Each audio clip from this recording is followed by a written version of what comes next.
There's a reason you keep falling into the same emotional traps, and it's not what you think.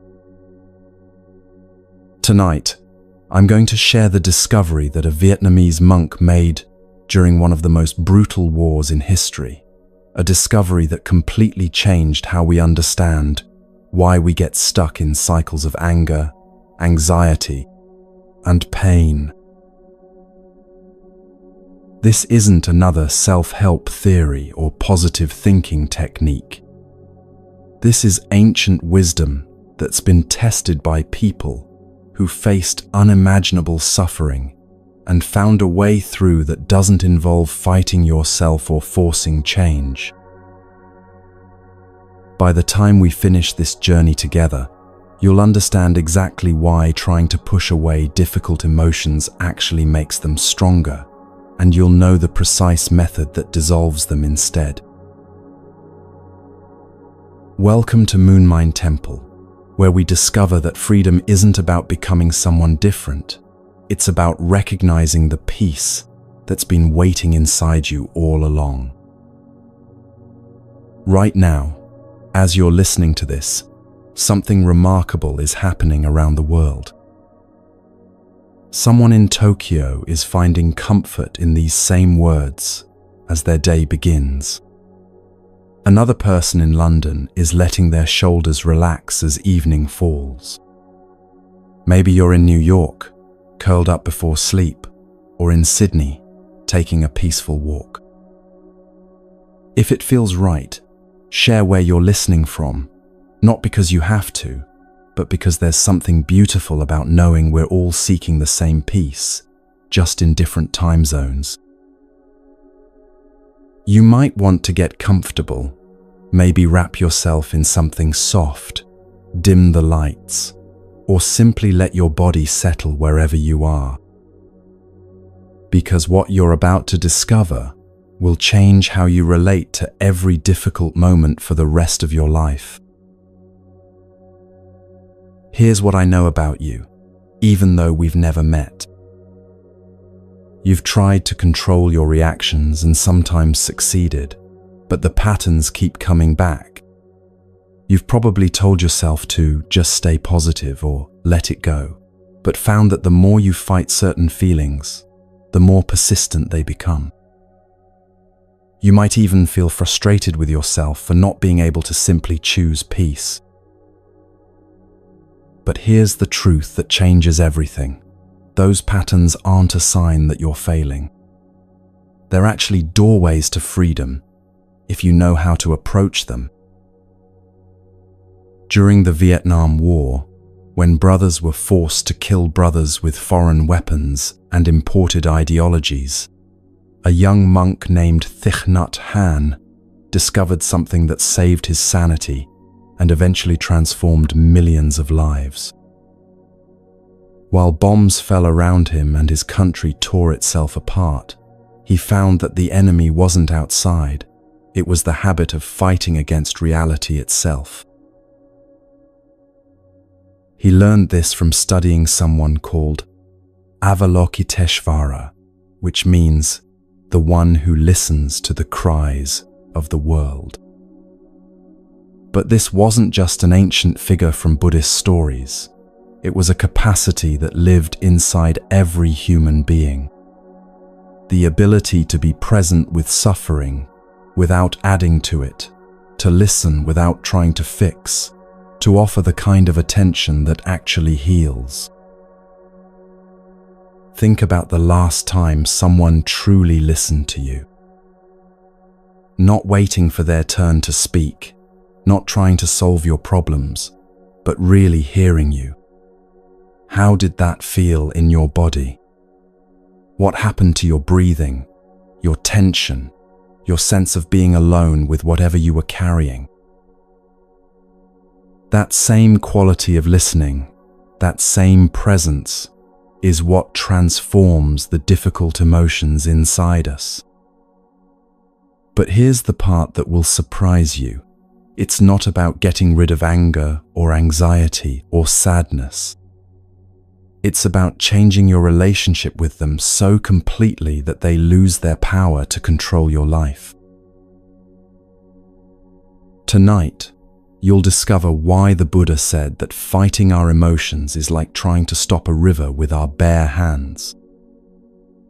You'll learn the practice that's like becoming the riverbank instead, solid, present, and unshaken by whatever flows through.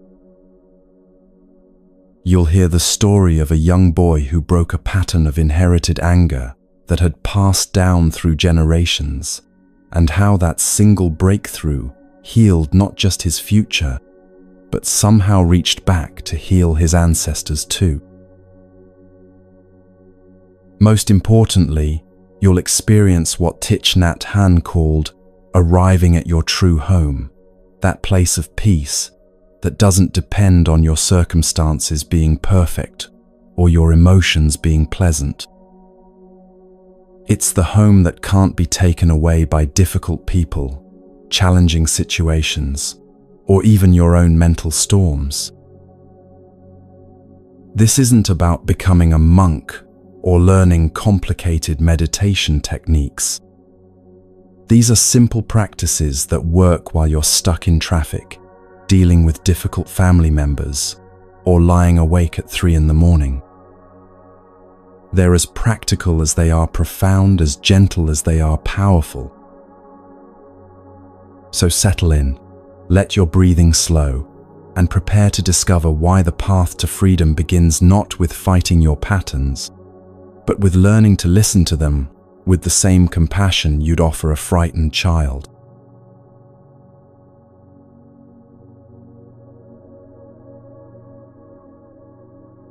Now let me tell you about the most powerful healing force in the world, one that requires no special training, costs nothing, and yet most of us have forgotten how to use it.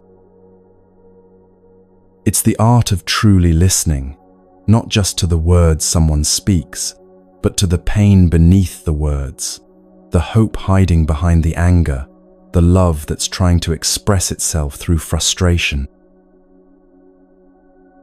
There's a figure in Buddhist tradition whose very name holds the secret to transforming suffering, and when you understand what this name really means, it changes everything about how you approach the difficulties in your own life.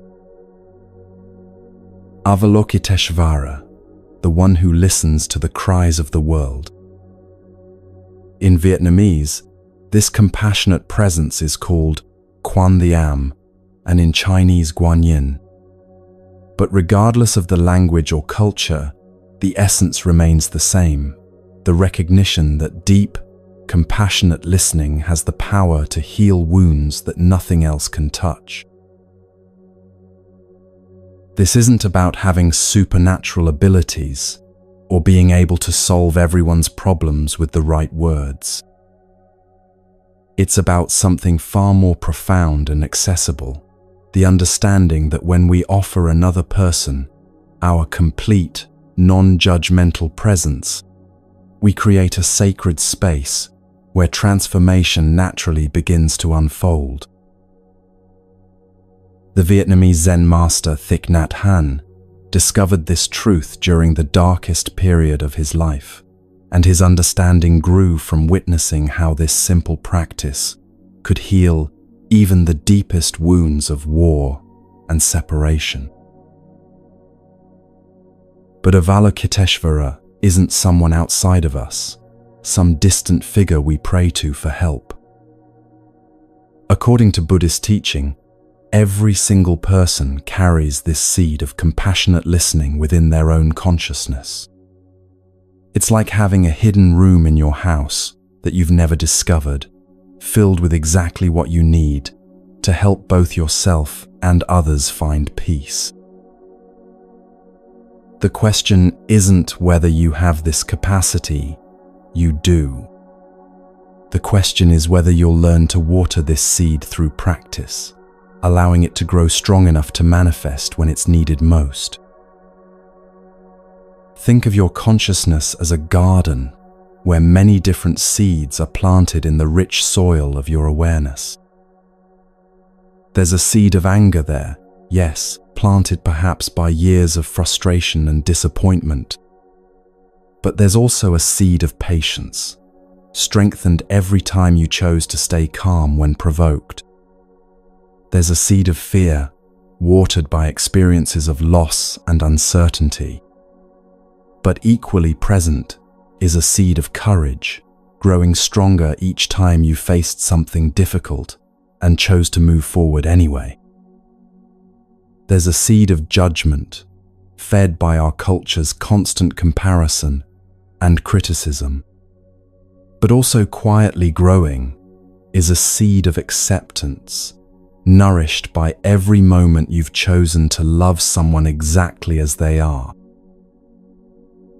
Which seeds flourish and shape your responses to life depends entirely on which ones receive your attention and energy through daily choices. Every time someone speaks to you with irritation and you automatically respond with more irritation, you're watering the seed of anger in both of you. But every time someone shares their pain and you respond with presence and understanding, you're nourishing the seeds of compassion and wisdom. This isn't just beautiful philosophy. It's describing how your brain actually rewires itself based on the patterns you repeatedly choose.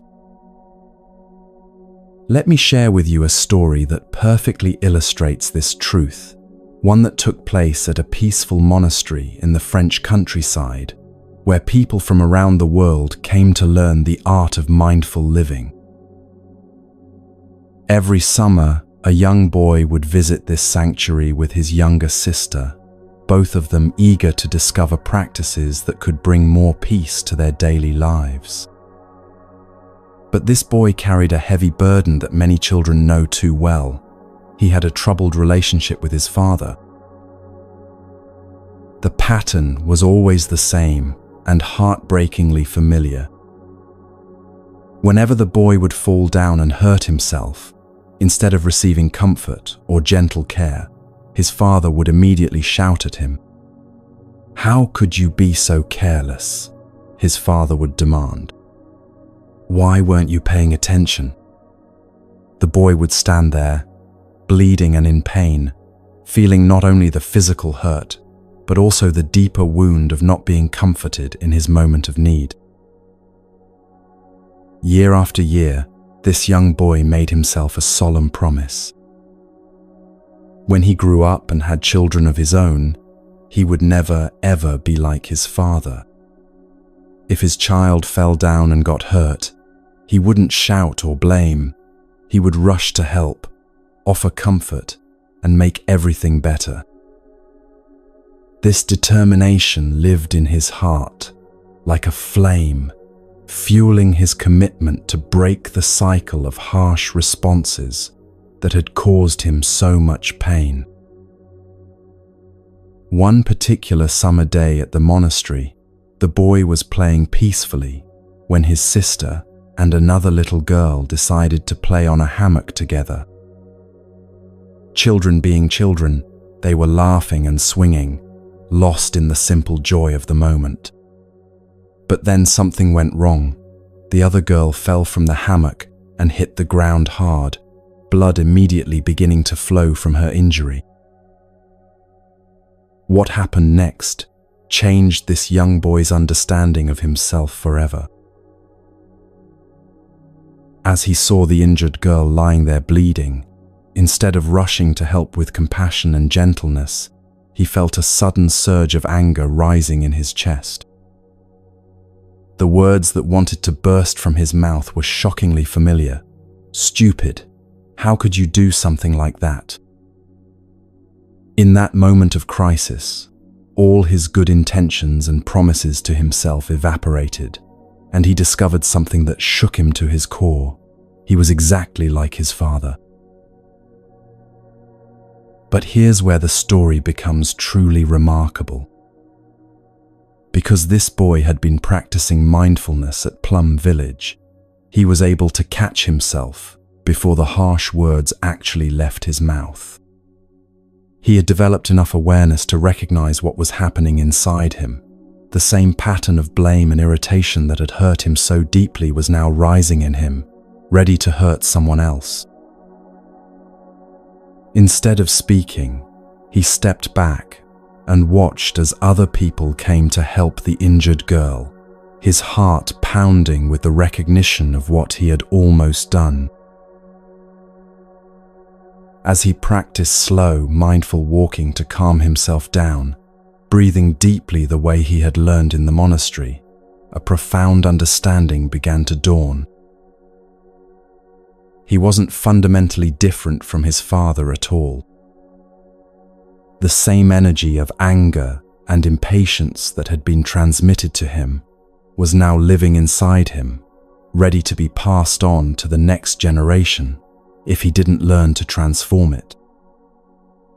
He began to see that his father hadn't been a monster or a bad person. His father had also been carrying inherited patterns of reactivity, probably passed down from his own father and his father's father before that. This insight completely changed how the boy felt about his family history. Instead of seeing himself as a victim of his father's harsh treatment, he began to understand that both he and his father were victims of what Buddhism calls habit energy, deeply ingrained patterns of reaction that get transmitted from generation to generation unless someone learns to transform them. His anger toward his father began to dissolve, replaced by a desire to break the cycle not through blame or resentment, but through understanding and practice. The boy realized that if he didn't learn to work with his own inherited patterns, he would inevitably pass them on to his future children, perpetuating the same cycle of hurt that had caused him so much pain. But he also saw something hopeful, that by learning to respond differently, by practicing mindfulness and compassion, he could heal not only his own future, but somehow reach back to heal the ancestors who had carried these same struggling patterns. When that intention to practice and transform was born in his heart, something beautiful happened. His resentment toward his father just melted away. It was replaced by a deep desire to go home and tell his father, "I have the same kind of energy in me that you do, and I want us to practice together so we can both be free." This young person, through one moment of clear seeing, had discovered the path to healing that extends in both directions, toward the future and toward the past. This story reveals something profound about how transformation actually works. The boy's breakthrough didn't come from fighting against his inherited patterns or trying to suppress his anger. It came from the practice of mindful awareness, the ability to see clearly what was arising within him without being completely swept away by it. This is the foundation of all Buddhist practice, learning to observe our mental and emotional patterns with the same compassionate attention that Avalokiteshvara offers to the cries of the world. But how do we develop this capacity for clear seeing in our own lives? How do we learn to listen deeply, not only to others, but to the voices within ourselves, the worried thoughts, the angry reactions, the inherited patterns that seem to arise automatically whenever we're triggered? The answer lies in understanding what Thich Nhat Hanh discovered during his own journey through suffering and exile. When the Vietnam War tore his country apart, forcing brothers to kill brothers with foreign weapons and imported ideologies, Thich Nhat Hanh and his community started a movement they called "Don't Shoot Your Brother." They tried to voice the concerns of ordinary people who didn't want the war, who saw through the artificial divisions that were being imposed by outside powers. But their calls for peace were silenced by both sides of the conflict. Sometimes, the only way they could get the world's attention was through the ultimate sacrifice. Monks and nuns would burn themselves alive, not out of despair, but as acts of pure love, desperate attempts to wake people up to the madness of the violence. In 1966, when Cornell University invited him to give a series of lectures about the true situation in Vietnam, Thich Nhat Hanh intended to stay in America for only 3 months before returning home to continue his work. But those 3 months stretched into 38 years of exile. The government of South Vietnam revoked his citizenship and banned him from returning, viewing his message of peace as a threat to their war effort. For nearly 4 decades, he couldn't go home to the land he loved, the temples where he had trained, the people he wanted to serve.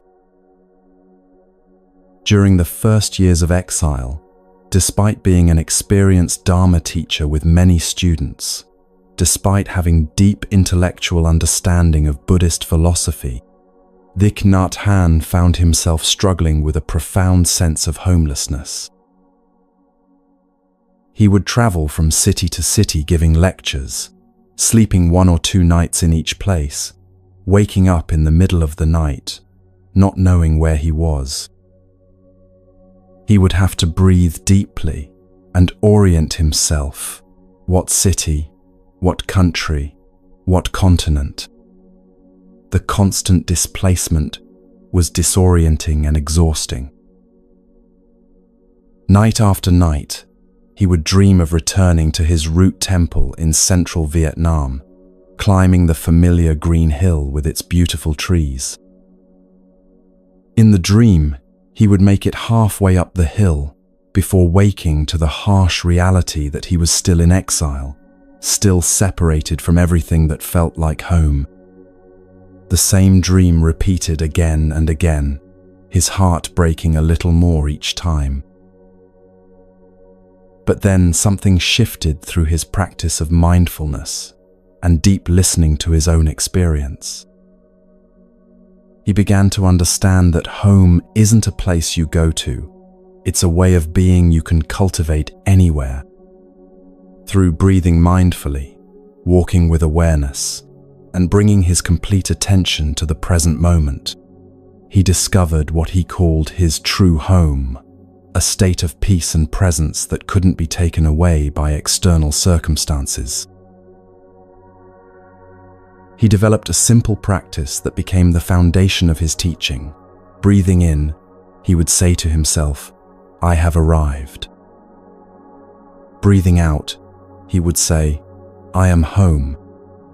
Not, "I will arrive someday when conditions are perfect," or "I will be home when I can return to Vietnam," but "I have arrived right here, right now, in this moment." I am home in my own skin, in my own breath, in my own awareness. This wasn't denial of his situation or pretending that exile didn't hurt. It was the recognition that beneath all the changing circumstances of life, the good and the bad, the pleasant and the difficult, there's a place of peace that can't be disturbed.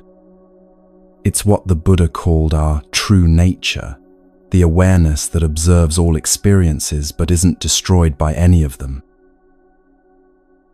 Once Thich Nhat Hanh found this true home within himself, the dreams of climbing the hill in Vietnam stopped coming.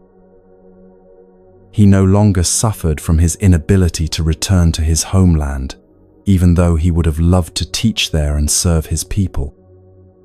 He had discovered something that could never be taken away, the capacity to be fully present and at peace wherever life took him.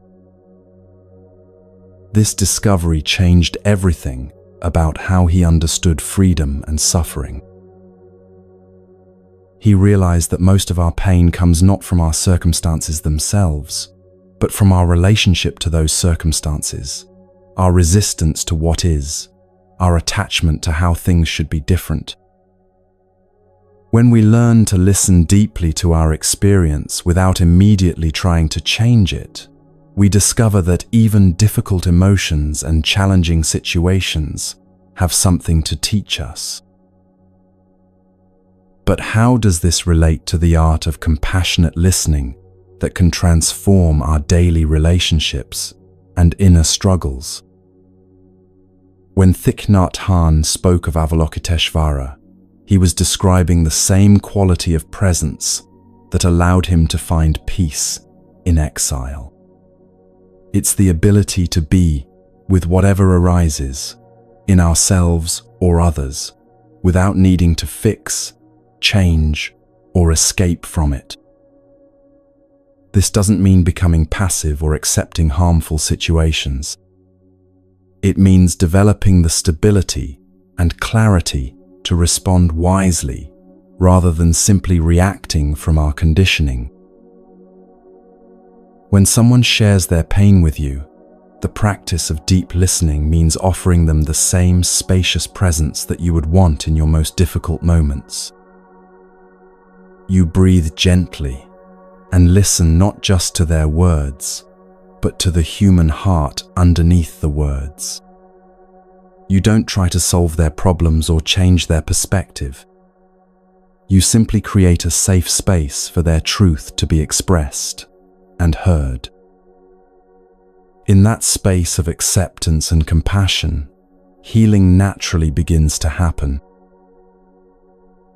The same practice applies to your relationship with your own inner experience.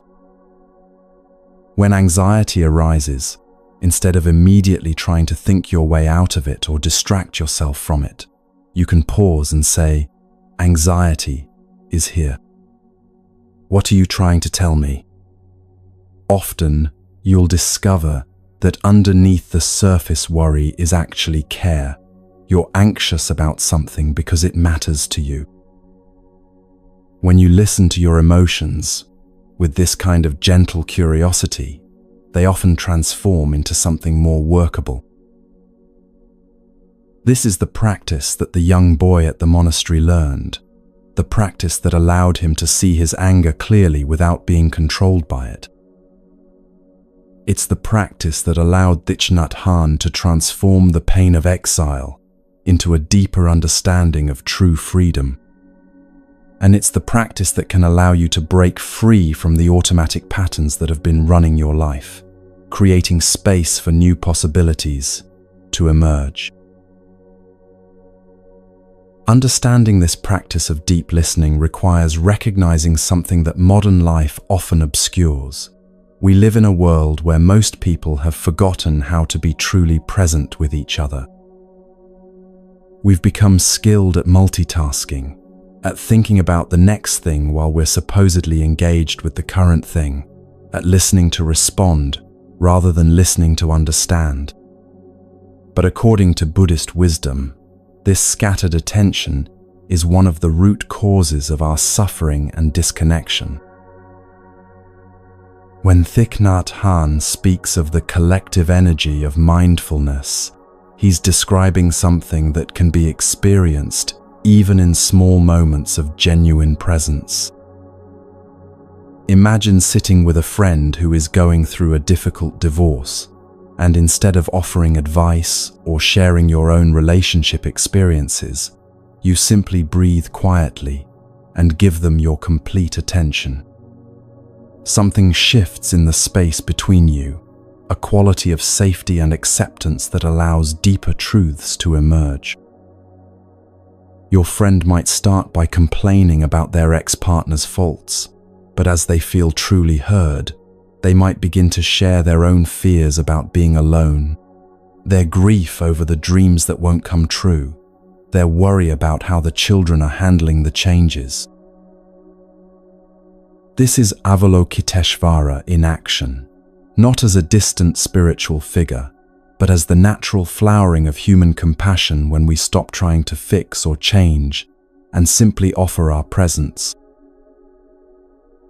The healing doesn't come from what you say or what advice you give. It comes from the recognition your friend experiences of being truly seen and accepted in their struggle. This kind of witnessing has the power to transform shame into self-compassion, isolation into connection, despair into hope. But developing this capacity requires understanding what Buddhism teaches about the nature of consciousness itself. According to this ancient wisdom, our consciousness has different layers, like a vast lake with depths that most of us never explore.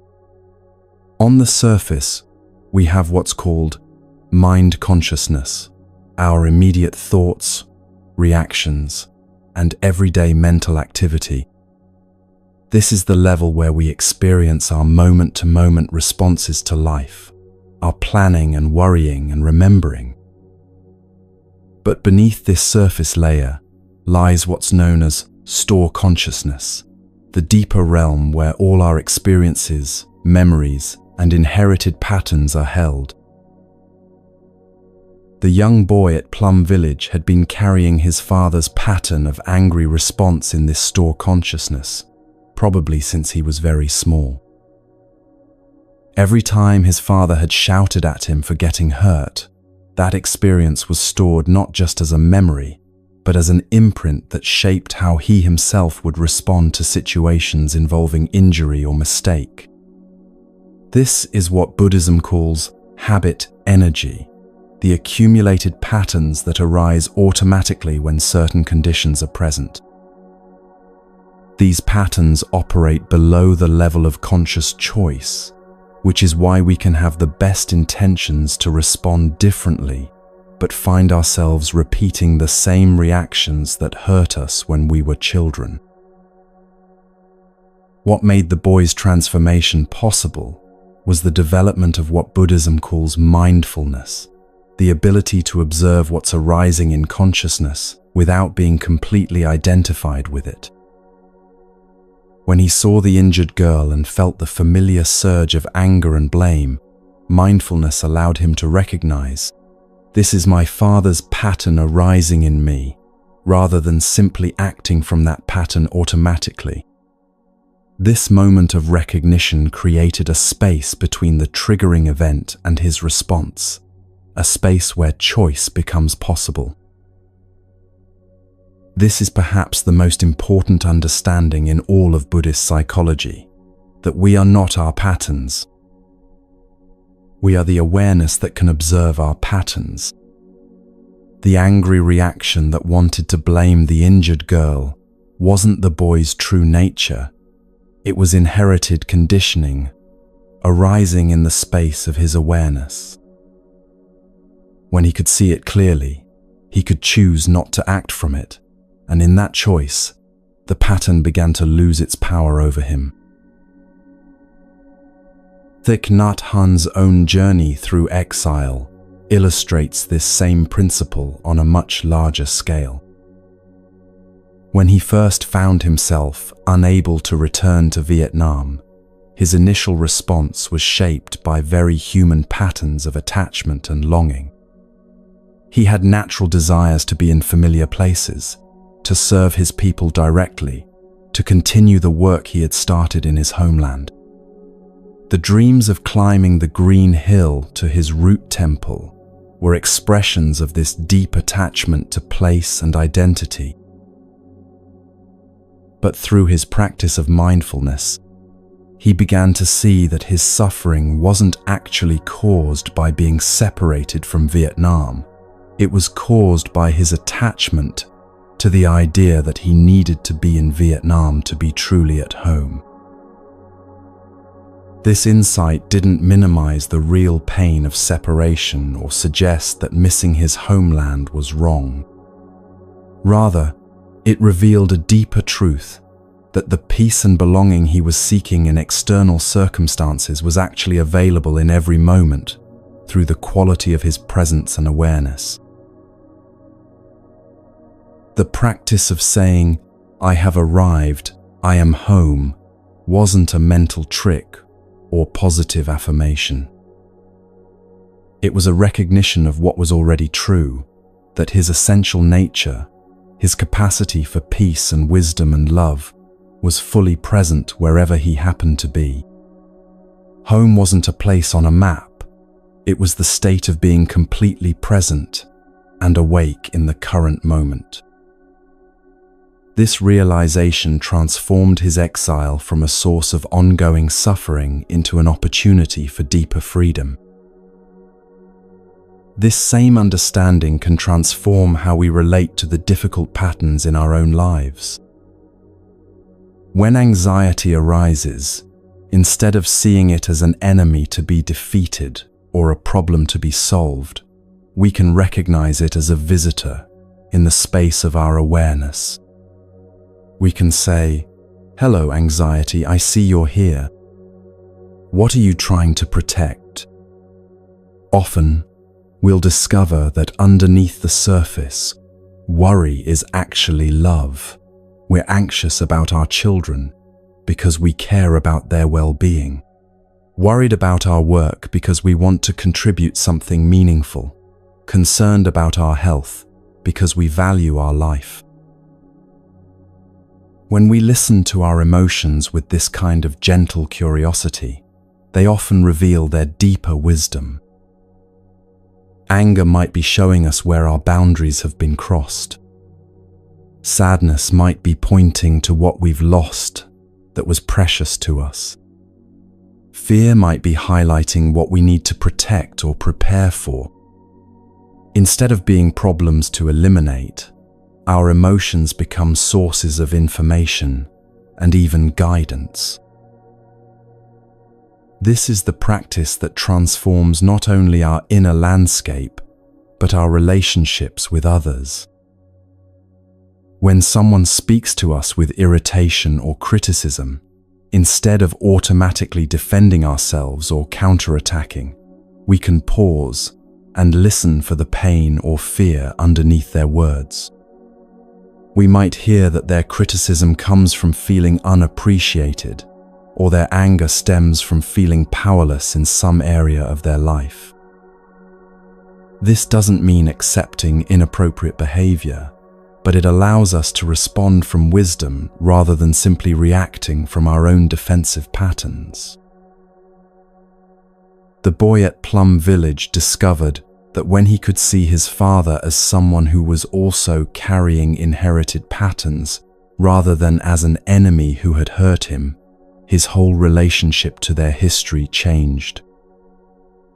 He began to understand that his father's harsh responses probably came from his father's father, and so on back, through generations of people who never learned a gentler way to handle their own pain and fear.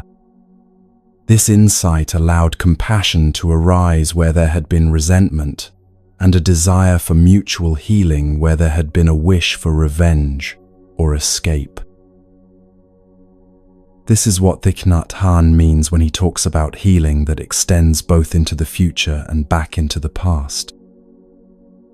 When we transform our own patterns through mindful awareness and compassionate understanding, we're not only ensuring that these patterns won't be passed on to the next generation, we're somehow also bringing healing to all the ancestors who carried these same struggles without knowing how to transform them. The practice of deep listening, whether applied to ourselves or others, creates what Buddhism calls merit, positive energy that ripples out far beyond what we can see or measure.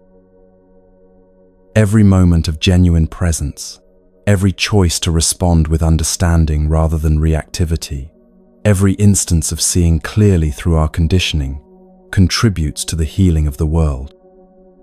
This isn't mystical thinking.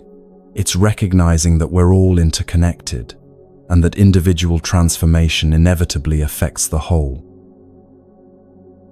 The seed of Avalokiteshvara, the one who listens to the cries of the world, is already planted in the garden of your consciousness.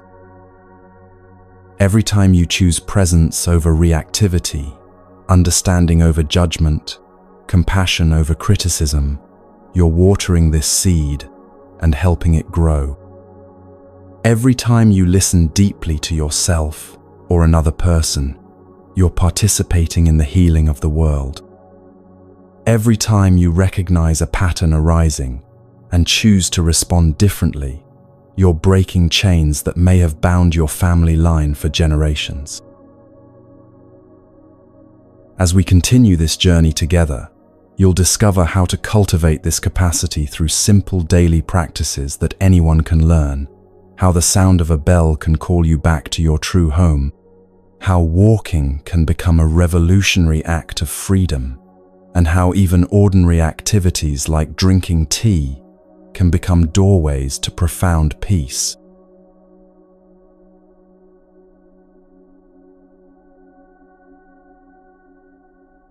There's a sound that has the power to call you home to yourself, no matter how scattered your thoughts or how heavy your heart.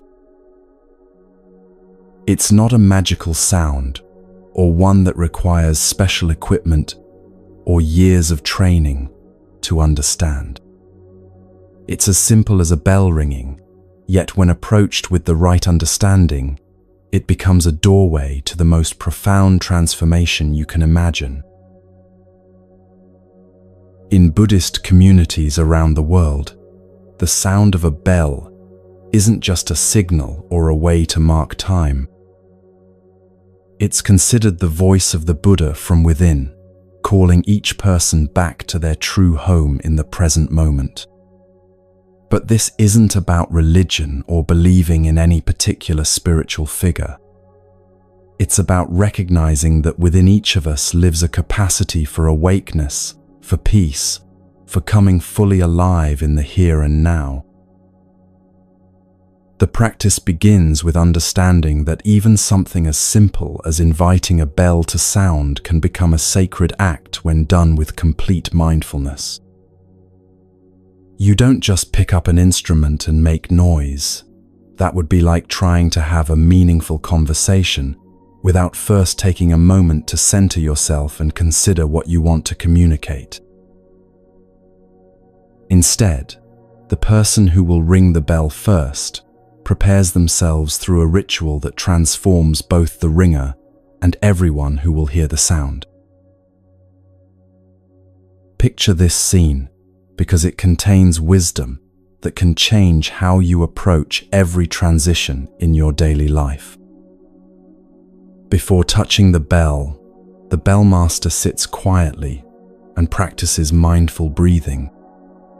They're not just taking random breaths, they're using their breathing to gather their scattered attention, to calm their nervous system, and to become fully present in their body.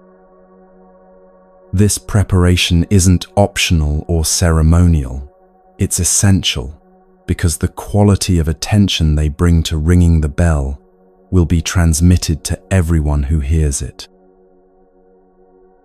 As they breathe, they silently recite words that have been used for generations to prepare the heart and mind for this moment of service. Body, speech, and mind in perfect oneness, acknowledging that this isn't just a physical action, but an integration of their entire being. I send my heart along with the sound of this bell, recognizing that what they're offering isn't just vibration in the air, but their own caring intention for the well-being of others. May the hearers awaken from their forgetfulness and transcend the path of anxiety and sorrow, expressing their deep wish that this simple sound might help others remember their own capacity for peace. When you understand what's happening in this preparation, you realize it's a model for how to approach any action in your life with greater intention and effectiveness. How different would your day be if you took just a moment before important conversations, before meals, before beginning work, to gather your attention and set a positive intention?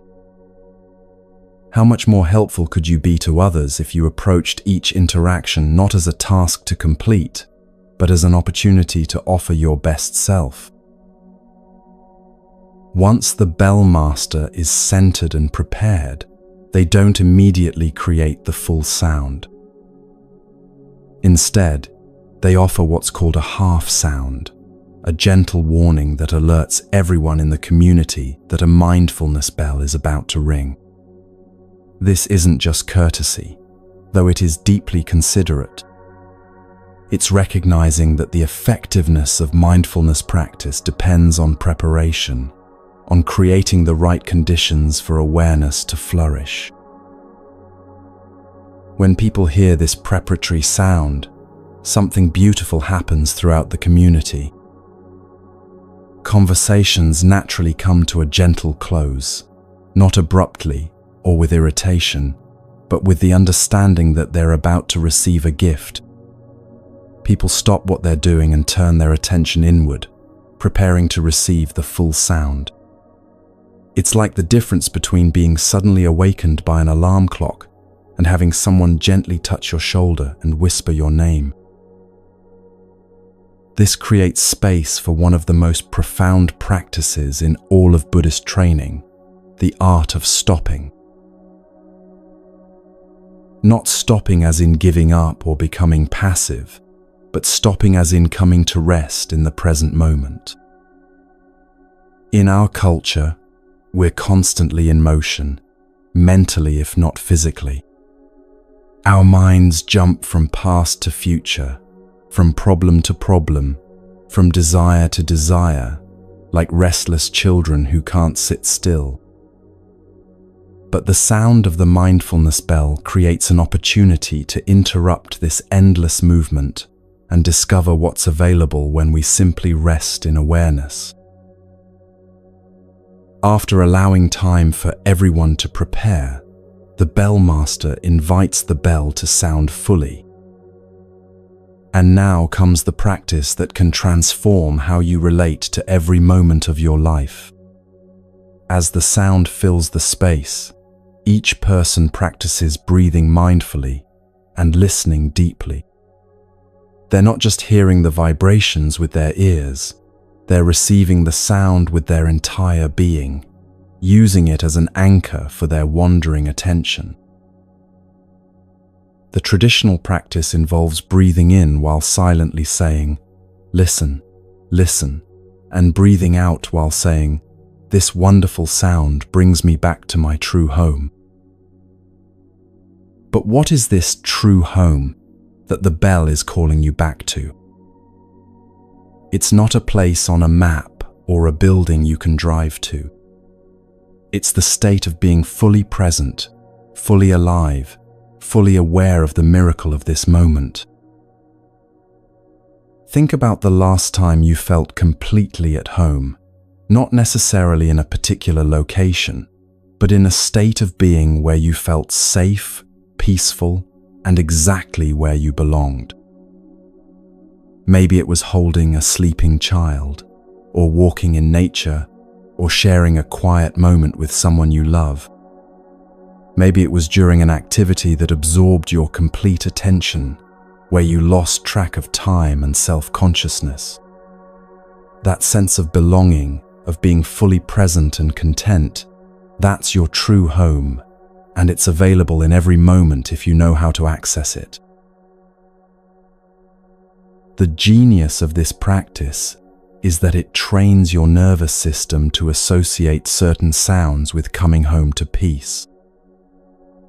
After practicing with mindfulness bells, many people find that they can use any sound, a church bell in the distance, the chiming of a clock, even a phone ringing, as a reminder to pause and return to presence. Instead of being constantly pulled away from the moment by external noise, you begin to use sound itself as a pathway back to stillness. There's a particularly beautiful application of this practice that shows how ancient wisdom can transform modern challenges. Instead of rushing to answer the phone on the first ring, you can use the sound as a mindfulness bell. Let it ring while you take 3 conscious breaths, saying to yourself, "Listen, listen." This wonderful sound brings me back to my true home. Then, from this place of centeredness, you walk mindfully to the phone and answer from a state of presence rather than reactivity. This simple shift changes everything about the quality of your phone conversations. Instead of being caught off guard or feeling scattered when the phone rings, you become like a bellmaster yourself, prepared, centered, and ready to offer your best attention to whoever is calling. The person on the other end can feel this quality of presence, even though they may not understand why the conversation feels different. Before making a phone call, you can also prepare yourself with intention, just as the bellmaster prepares before ringing the bell. Take a moment to breathe mindfully and consider what you want to communicate.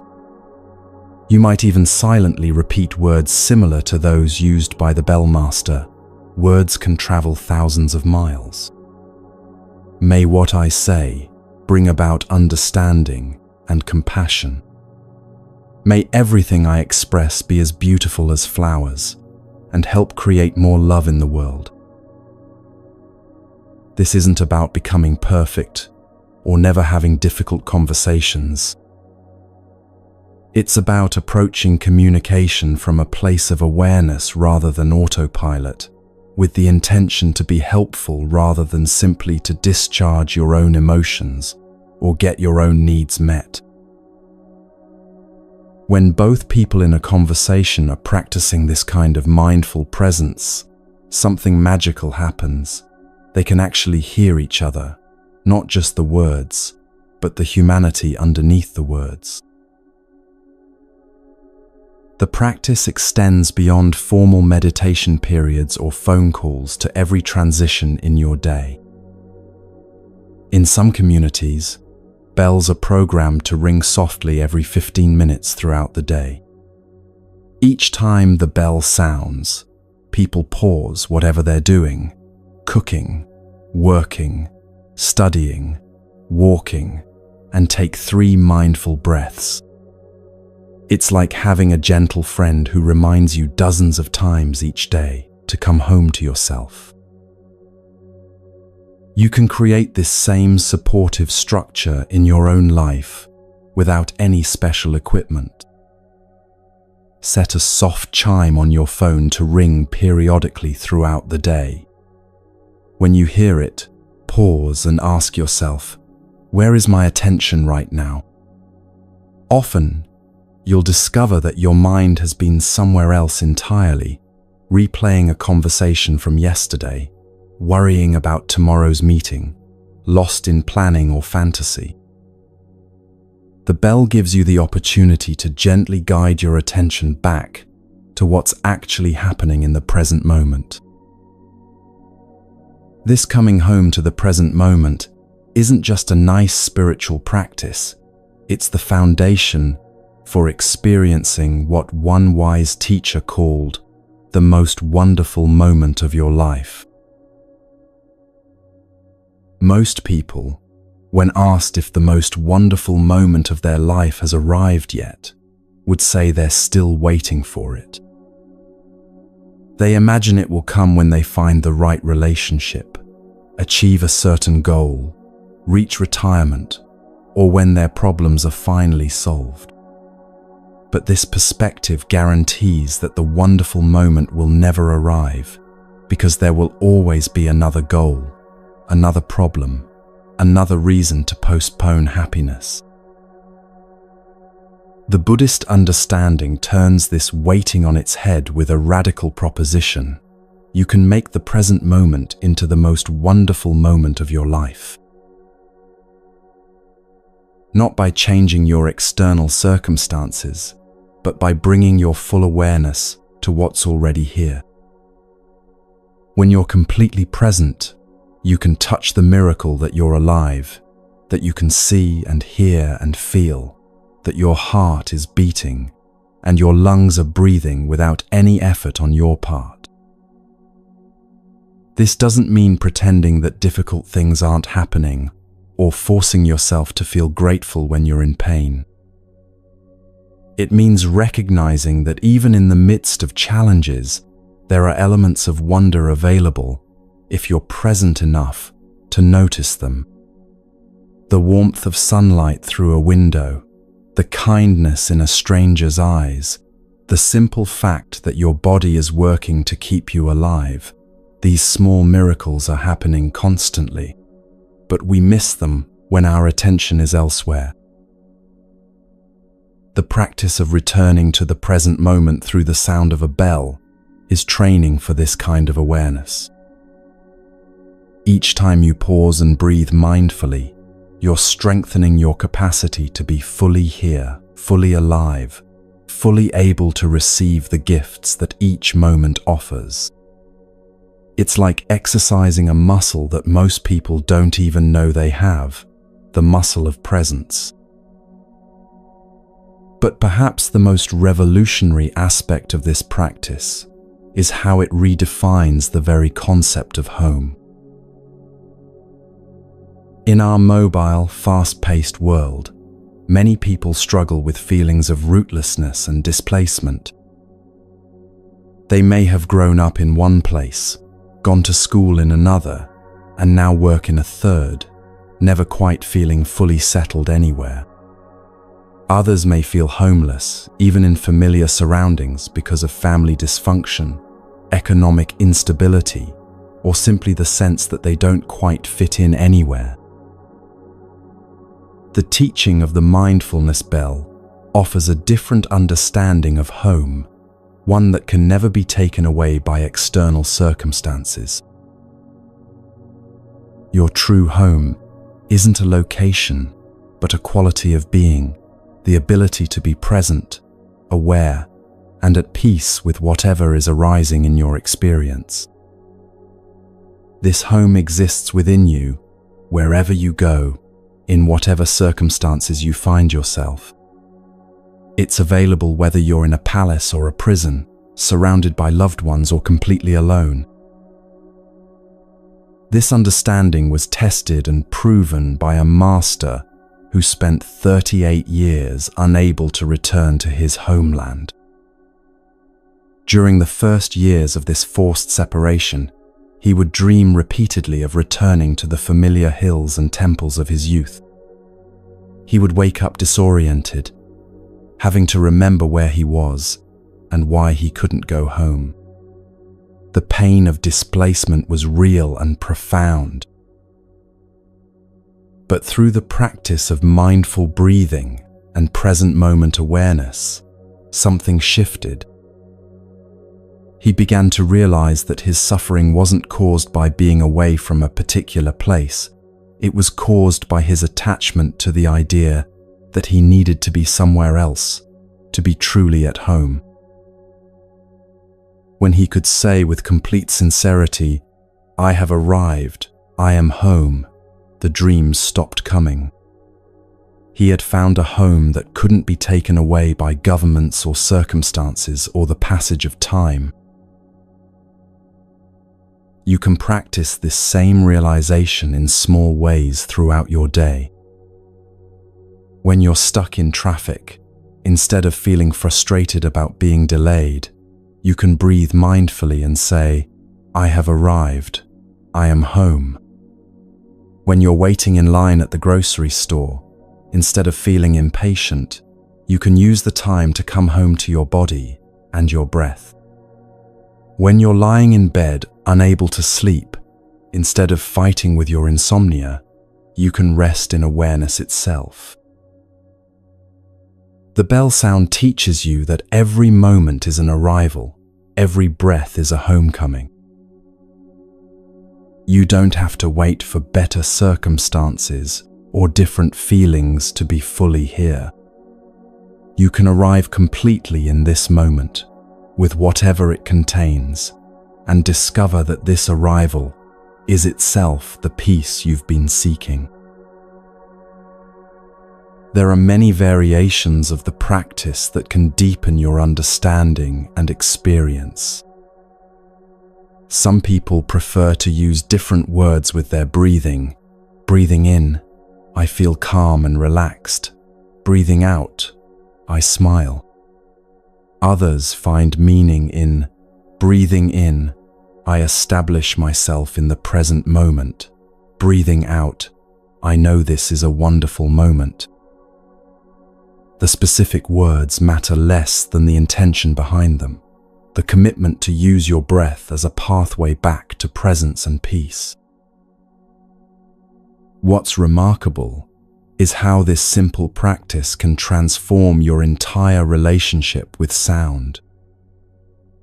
Instead of experiencing noise as intrusion or distraction, you begin to hear it as invitation to pause, to breathe, to remember who you really are beneath all your thoughts and worries. Church bells become calls to mindfulness. Clock chimes become reminders to come home. Even construction noise or traffic sounds can become opportunities to practice patience and presence.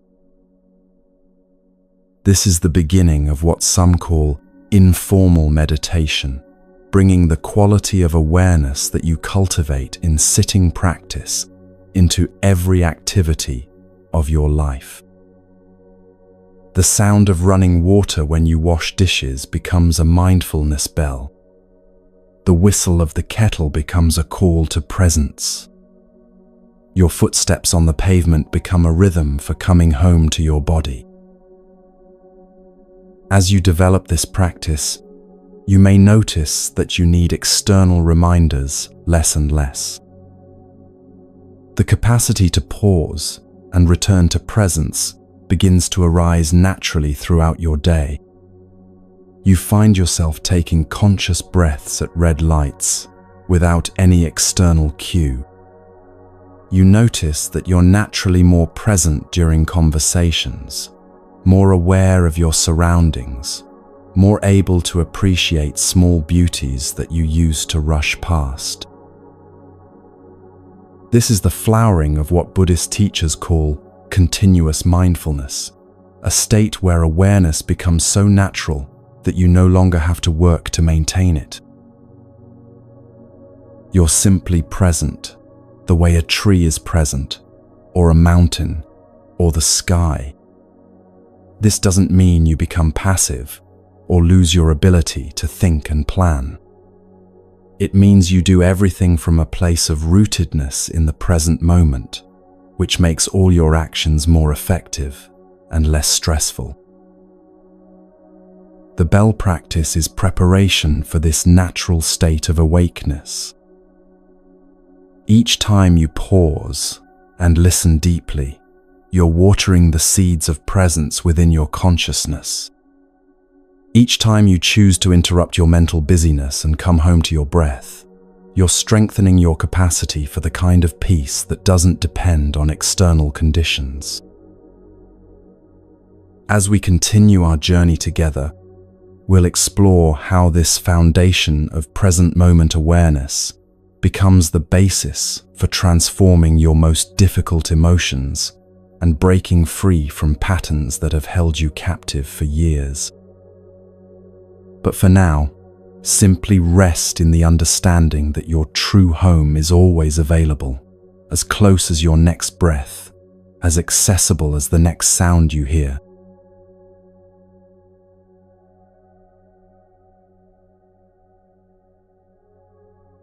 There's a profound truth that most of us spend our entire lives searching for, yet it remains hidden in plain sight.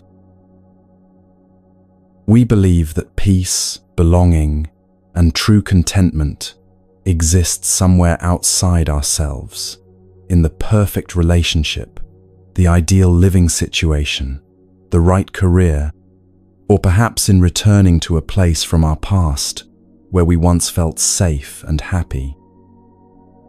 But what if everything we've been taught about finding home is backwards?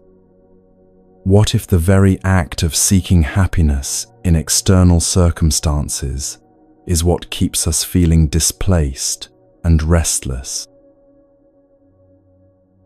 This understanding emerged from one of the most powerful stories of exile and discovery in modern spiritual history. A young teacher, deeply committed to serving his people and his country, found himself forced to leave everything familiar behind. What was meant to be a brief journey to share important truths with the world became a separation that lasted nearly 4 decades. Yet through this profound loss, he discovered something so valuable that it transformed not only his own life, but the lives of millions of people who would learn from his experience. In 1966, during one of the most brutal conflicts of the 20th century, this teacher received an invitation from Cornell University to give a series of lectures. His homeland was being torn apart by war, with brothers forced to kill brothers using foreign weapons and ideologies that had been imported from distant lands. The communists and anti-communists were both fighting with weapons that came from outside their country, urged on by foreign powers who had their own political agendas. In the midst of this madness, he and his community had started a movement with a simple message: don't shoot your brother. They represented the voice of ordinary people who didn't want the war, who could see through the artificial divisions being imposed by outside forces. But their calls for peace and reconciliation were silenced by both warring parties. Sometimes, the only way they could get the world's attention was through the most extreme sacrifice imaginable. Monks and nuns would burn themselves alive, not out of despair or hatred, but as acts of pure love, desperate attempts to wake people up to the tragedy of the violence. When the university invitation came, the teacher planned to stay in America for just 3 months. He would give his lectures, tour the country to share the truth about what was really happening in his homeland, and then return to continue his work with the school and university he had founded. All his friends, colleagues, and students were back home, depending on him. He had no intention of staying away for long. But 3 months turned into 3 years, then 10 years, then 20, then 38 years of exile. The government declared that his message of peace was harmful to the war effort and revoked his citizenship. He was told that if he returned, he would face imprisonment, or worse. The man who had only wanted to help his people find peace suddenly found himself cut off from everything he had ever known as home. During those early years of separation, despite being an accomplished teacher with deep understanding of spiritual principles, he discovered that intellectual knowledge wasn't enough to protect him from the profound disorientation of displacement. He would travel from city to city giving lectures, sleeping 1 or 2 nights in each place before moving on. Night after night, he would wake up in the darkness not knowing where he was. He would have to breathe deeply and slowly piece together his location, what city, what country, what continent. The constant movement and unfamiliarity were exhausting and deeply unsettling.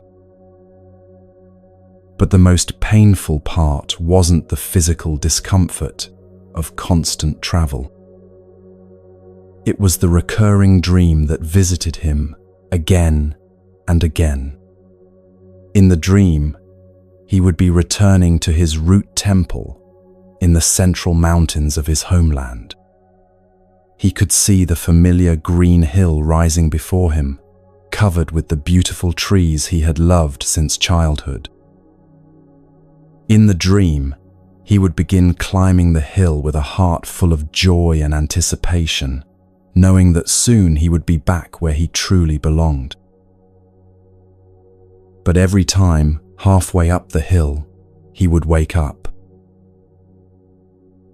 The crushing realization would hit him again.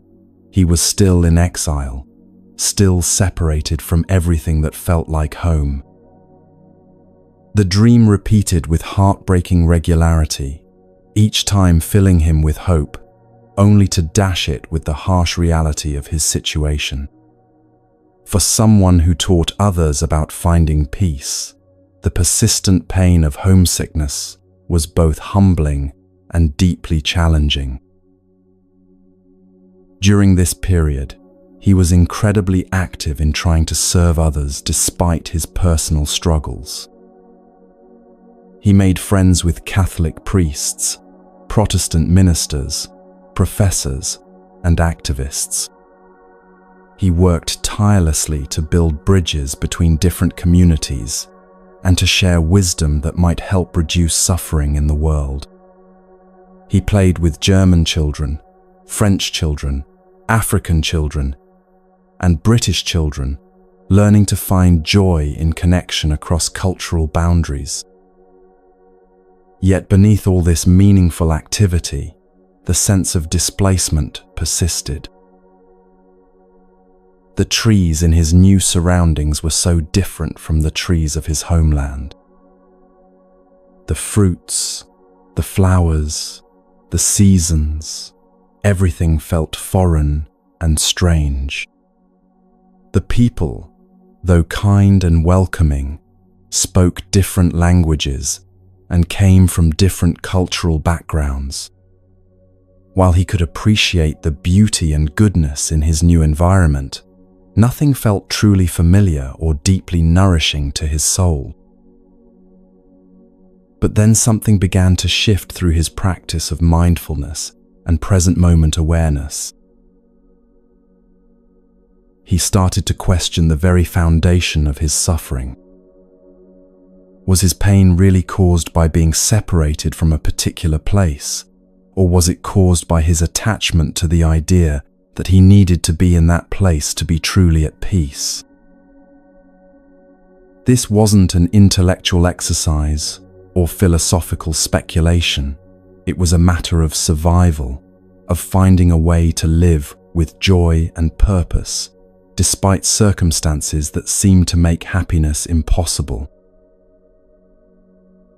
Through patient practice of returning his attention to the present moment, breathing mindfully, and observing his own mental patterns, he began to recognize something profound. His true home had never been a location on a map.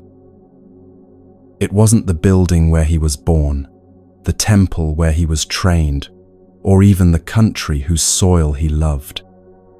His true home was the state of being fully present, fully aware, fully alive in whatever moment he found himself experiencing. This realization didn't come all at once in a moment of dramatic enlightenment. It emerged gradually through the simple practice of saying to himself, with increasing conviction, "I have arrived. I am home." At first, these words felt hollow, like trying to convince himself of something that wasn't true. How could he have arrived when he was so far from where he wanted to be? How could he be home when everything around him was unfamiliar?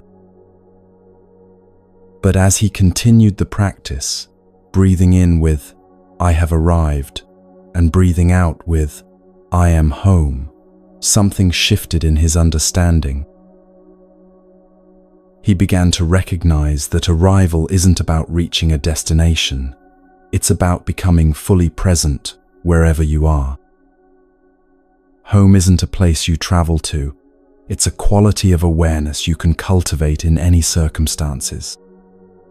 The peace he had been seeking in external conditions was actually available in every moment through the simple act of paying complete attention to what was happening right here, right now.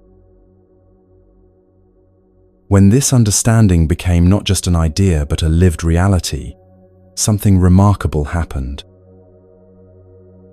The dreams of climbing the green hill stopped coming. the sense of being a victim of his circumstances transformed into a recognition of his fundamental freedom. He could still feel love for his homeland and sadness about the separation, but these feelings no longer dominated his experience or prevented him from finding joy and meaning in his daily life. He realized that his true home had never been limited to any particular place or time. It wasn't Vietnam, though he loved Vietnam deeply. It wasn't France, where he had found refuge, or America, where he shared his teachings, or any other country where his work took him. His true home was the quality of presence and awareness that he could access wherever he happened to be. This home couldn't be taken away by governments, destroyed by wars, or lost through any external circumstances. This profound shift in understanding didn't make him passive or resigned to injustice. If anything, it made him more effective in his work for peace, because he was no longer acting from a place of personal desperation or victimhood. He could see that even those who had exiled him were not his enemies, but people caught in their own fear and conditioning. They were afraid that his message of reconciliation and brotherhood might threaten their hold on power. But he understood that they too were victims of the same forces of division and hatred that had torn his country apart. From this place of inner freedom, he could offer genuine compassion even to those who had caused him great suffering.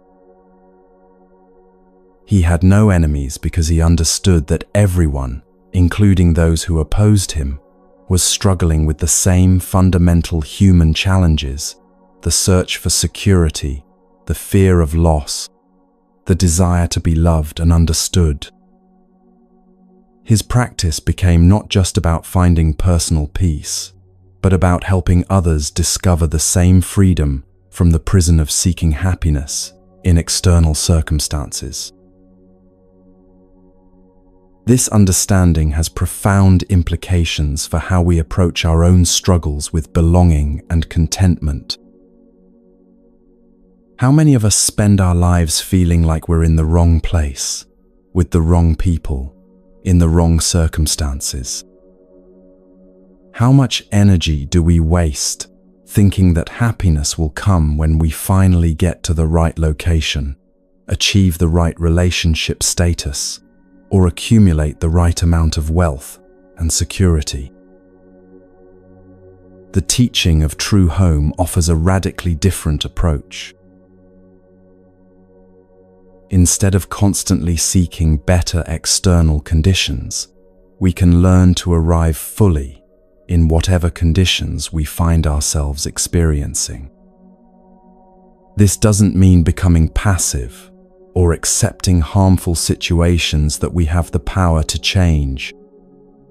It means developing the inner stability and clarity that allows us to respond to life's challenges from wisdom rather than desperation. You can practice this understanding right now, wherever you happen to be. Take a moment to breathe in deeply and say to yourself, "I have arrived." Notice that you don't need to be anywhere else to be fully present. Breathe out and say, "I am home." Notice that you don't need different circumstances to access the peace and awareness that are your birthright. This practice is particularly powerful when you're in situations that trigger your sense of displacement or dissatisfaction. Stuck in traffic, you can breathe mindfully and recognize that you have arrived in this moment of waiting. Standing in a long line, you can come home to your body and breath rather than mentally rushing toward the future. Lying awake at night worried about tomorrow, you can find refuge in the present moment rather than being tormented by imaginary scenarios. The The practice deepens when you begin to understand how presence in the current moment actually heals both the past and the future. When you truly arrive in the here and now, you're not abandoning your history or giving up on your dreams. You're accessing the only place where real healing and positive change can ever occur. The past exists now only in your memory, and your relationship to those memories can be transformed through present moment awareness. The future exists now only in your imagination, and the quality of that future is being created by the choices you make in this moment. This understanding was tested and proven through decades of exile that might have broken someone with less inner resources. Instead of becoming bitter or defeated, the experience became a teaching that transformed millions of lives. People from every continent and culture began to learn that they too could find their true home regardless of their external circumstances. Whether they were refugees fleeing war, immigrants struggling to adapt to new countries, or simply individuals feeling displaced in their own familiar surroundings, they discovered that arrival and belonging were always available through the practice of presence. The most remarkable aspect of this teaching is how it transforms your relationship not just to place, but to time itself. Most of us live with a persistent sense that the good life is somewhere in the future, when we graduate, when we get married, when we retire, when our problems are finally solved. Or we believe that our happiest times are in the past, childhood, a former relationship, a time when we felt more hopeful or energetic. This constant mental time travel keeps us from ever fully inhabiting our lives. But when you learn to say, "I have arrived, I am home," with genuine understanding, you're acknowledging that your life is happening right now. Not in some imaginary future when conditions are perfect, not in some remembered past when things seemed easier, but in this moment, with all its imperfections and possibilities. This doesn't mean giving up on positive change or pretending that all circumstances are equally pleasant. It means recognizing that your capacity for peace, joy, and love doesn't depend on having perfect circumstances. The teacher who discovered this truth during his long exile often said that if he could return to his homeland, it would be a joy. He would love to offer teachings to the monks, nuns, and lay people there, to speak with artists and writers and young people about building a more peaceful society. But if he couldn't return, he didn't need to suffer. He could meet with people from other countries, China, Korea, Japan, Spain, England, Canada, and share the same wisdom that transcends all cultural and political boundaries. This perspective offers incredible freedom to anyone struggling with circumstances that seem to prevent happiness.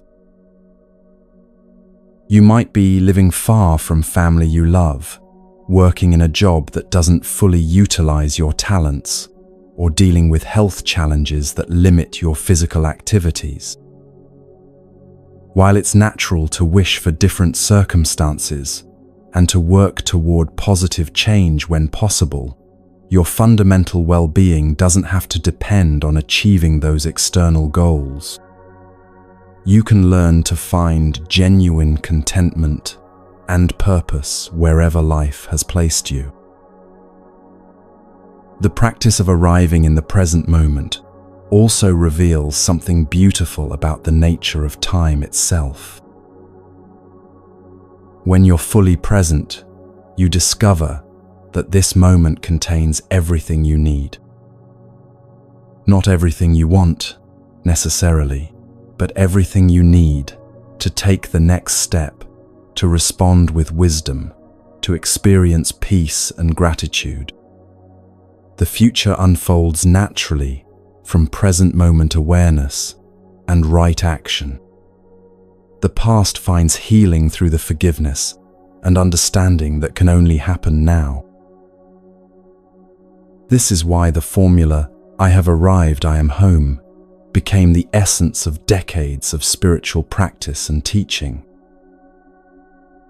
It's not a denial of difficulty or a form of spiritual bypassing. It's the recognition that your true nature, your capacity for awareness, love, wisdom, and peace is fully present and available right now. This true nature is what you are, not just what you have.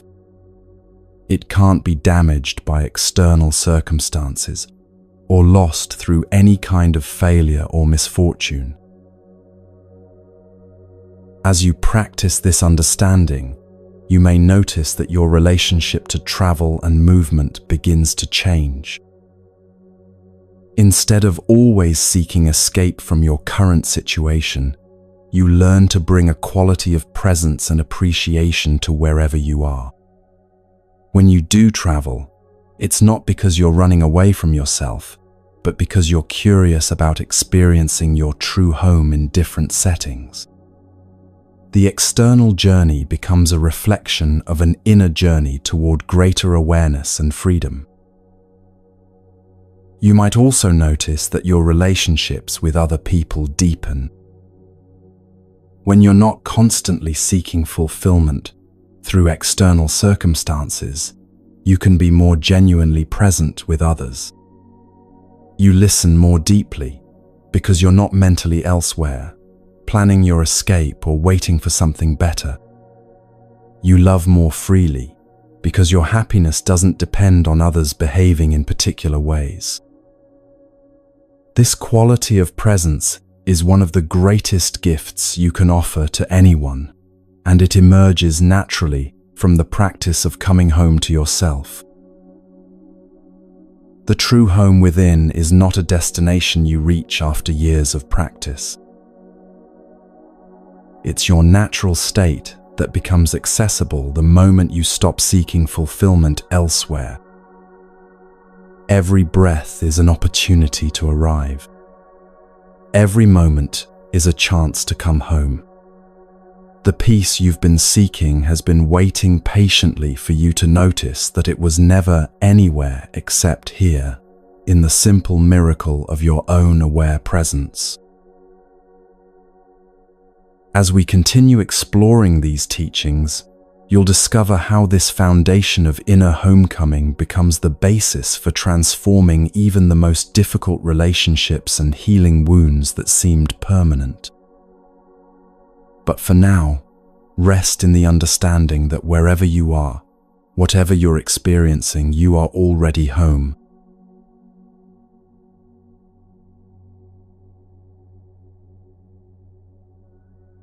Sometimes the greatest acts of courage happen not on battlefields with weapons, but in quiet moments when someone chooses love over hatred, understanding over revenge, compassion over the burning desire for justice. What you're about to hear are true stories from one of the most brutal conflicts of the 20th century.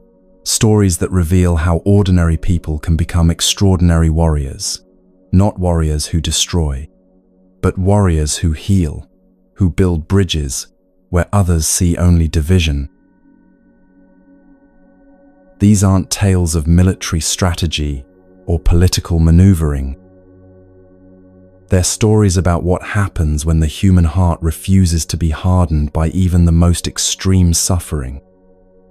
They're about discovering that your greatest enemy might actually be the person most in need of your compassion, and that the path to peace sometimes requires sacrifices that the world struggles to understand. In the 1960s, a beautiful country in Southeast Asia was being torn apart by forces that its people had never chosen. Foreign powers had drawn lines on maps, imported weapons, and brought competing ideologies that turned neighbors into enemies. Brothers were forced to kill brothers using guns and bombs that came from distant lands, fighting for causes that had been imposed upon them by people who would never face the consequences of the violence. The communist and anti-communist forces were both using imported weapons, Soviet AK-47s on one side, American M16s on the other, urged on by superpowers who saw this ancient land as nothing more than a chess piece in their global game. The tragedy wasn't just the physical destruction, though that was overwhelming. Villages were burned, families separated, ancient temples destroyed. Children grew up knowing only war, never experiencing the peace their grandparents remembered. But perhaps even more heartbreaking was the spiritual destruction, the way the conflict forced people to abandon their deepest values of compassion and harmony, replacing them with hatred and suspicion. In the midst of this madness, a group of monks, nuns, and laypeople started a movement with a message so simple that children could understand it, yet so radical that it threatened everyone in power. They called it, "Don't shoot your brother." It wasn't a political slogan or a call to support one side over the other. It was a reminder of something fundamental that the war had made people forget, that the person wearing the enemy uniform was someone's son, someone's father, someone who had been born with the same capacity for love and suffering as themselves. They represented the voice of ordinary people who could see through the artificial divisions being imposed upon them. Rice farmers who had no interest in communist or capitalist ideology, but simply wanted to tend their fields in peace. Mothers who didn't care about geopolitical strategies but wanted their children to grow up without fear. Elderly people who remembered a time when neighbors helped each other during harvest season regardless of their political beliefs. Students who dreamed of building a more beautiful society rather than destroying the one they had inherited. But this voice of sanity was dangerous to those who needed the war to continue. Military contractors profited from the endless demand for weapons. Politicians built their careers on anti-communist rhetoric. Foreign powers used the conflict to advance their own strategic interests. The peace activists found themselves silenced by both sides of the conflict, treated as traitors by people who claimed to be fighting for their freedom. Their books and articles were banned by both the communists and the anti-communists. Their calls for reconciliation were seen as threats to the war effort. They discovered that in a world gone mad with violence, the most dangerous thing you can be is someone who refuses to choose between artificial sides. Someone who insists on seeing the humanity in all people, even those designated as enemies. The leader of this peace movement was a young monk who had founded a university and a school for social service. He had trained in traditional Buddhism, but believed that ancient wisdom needed to be applied to contemporary problems. He called this approach engaged Buddhism, a spirituality that didn't retreat from the world's suffering, but engaged with it directly, offering compassionate responses to war, injustice, poverty, and oppression. When ordinary methods of communication failed, when their voices were drowned out by the propaganda machines of both sides, some of these peaceful warriors made a choice that shook the world. They decided that if their voices couldn't be heard through words, they would speak through the ultimate sacrifice. This wasn't a decision made in anger or despair, but through deep meditation and careful preparation. They understood that their deaths would carry a message that no amount of censorship could silence. On a June morning in 1963, an elderly monk named Thich Quang Duc, who had been a close friend and mentor to the peace movement's leader, sat quietly in a busy intersection in the capital city. He had spent the previous days in intensive meditation, preparing his mind and heart for what he was about to do. He had said goodbye to his fellow monks, given final instructions about his funeral, and written letters to be read after his death. As fellow monks chanted prayers around him, creating a circle of spiritual protection, he poured gasoline over his robes and struck a match. The image of this monk burning himself alive appeared on the front page of newspapers around the world the next day. The young leader saw it on the front page of the New York Times while he was visiting America. The grief was overwhelming, not just personal grief for the loss of a beloved friend, but grief for a world that had become so deaf to the cries of suffering that only the most extreme sacrifice could get its attention. But what most people didn't understand was that this wasn't an act of despair or suicide in any conventional sense. It was an act of pure love, a desperate attempt to wake the world up to the suffering of his people. The monk had meditated deeply on his intention, ensuring that his heart was free from hatred or desire for revenge. He died not with curses on his lips, but with prayers for peace and forgiveness. His sacrifice was of the same nature as that of great spiritual teachers throughout history, who gave their lives not to destroy their enemies, but to save them from their own hatred and blindness. This understanding of self-sacrifice as an act of love rather than violence was central to the peace movement's philosophy. They saw a fundamental difference between killing others to advance your cause and sacrificing yourself to communicate a message of compassion. One adds more violence and hatred to the world, while the other offers the possibility of transformation through love. They understood that the monk's death was like Christ's crucifixion, a willingness to suffer in order to awaken others to the possibility of love. A young woman named Nut Chi Mai, who had been one of the first 6 members of a newly formed spiritual community called the Order of Interbeing, witnessed the impact of this sacrifice and felt called to follow the same path.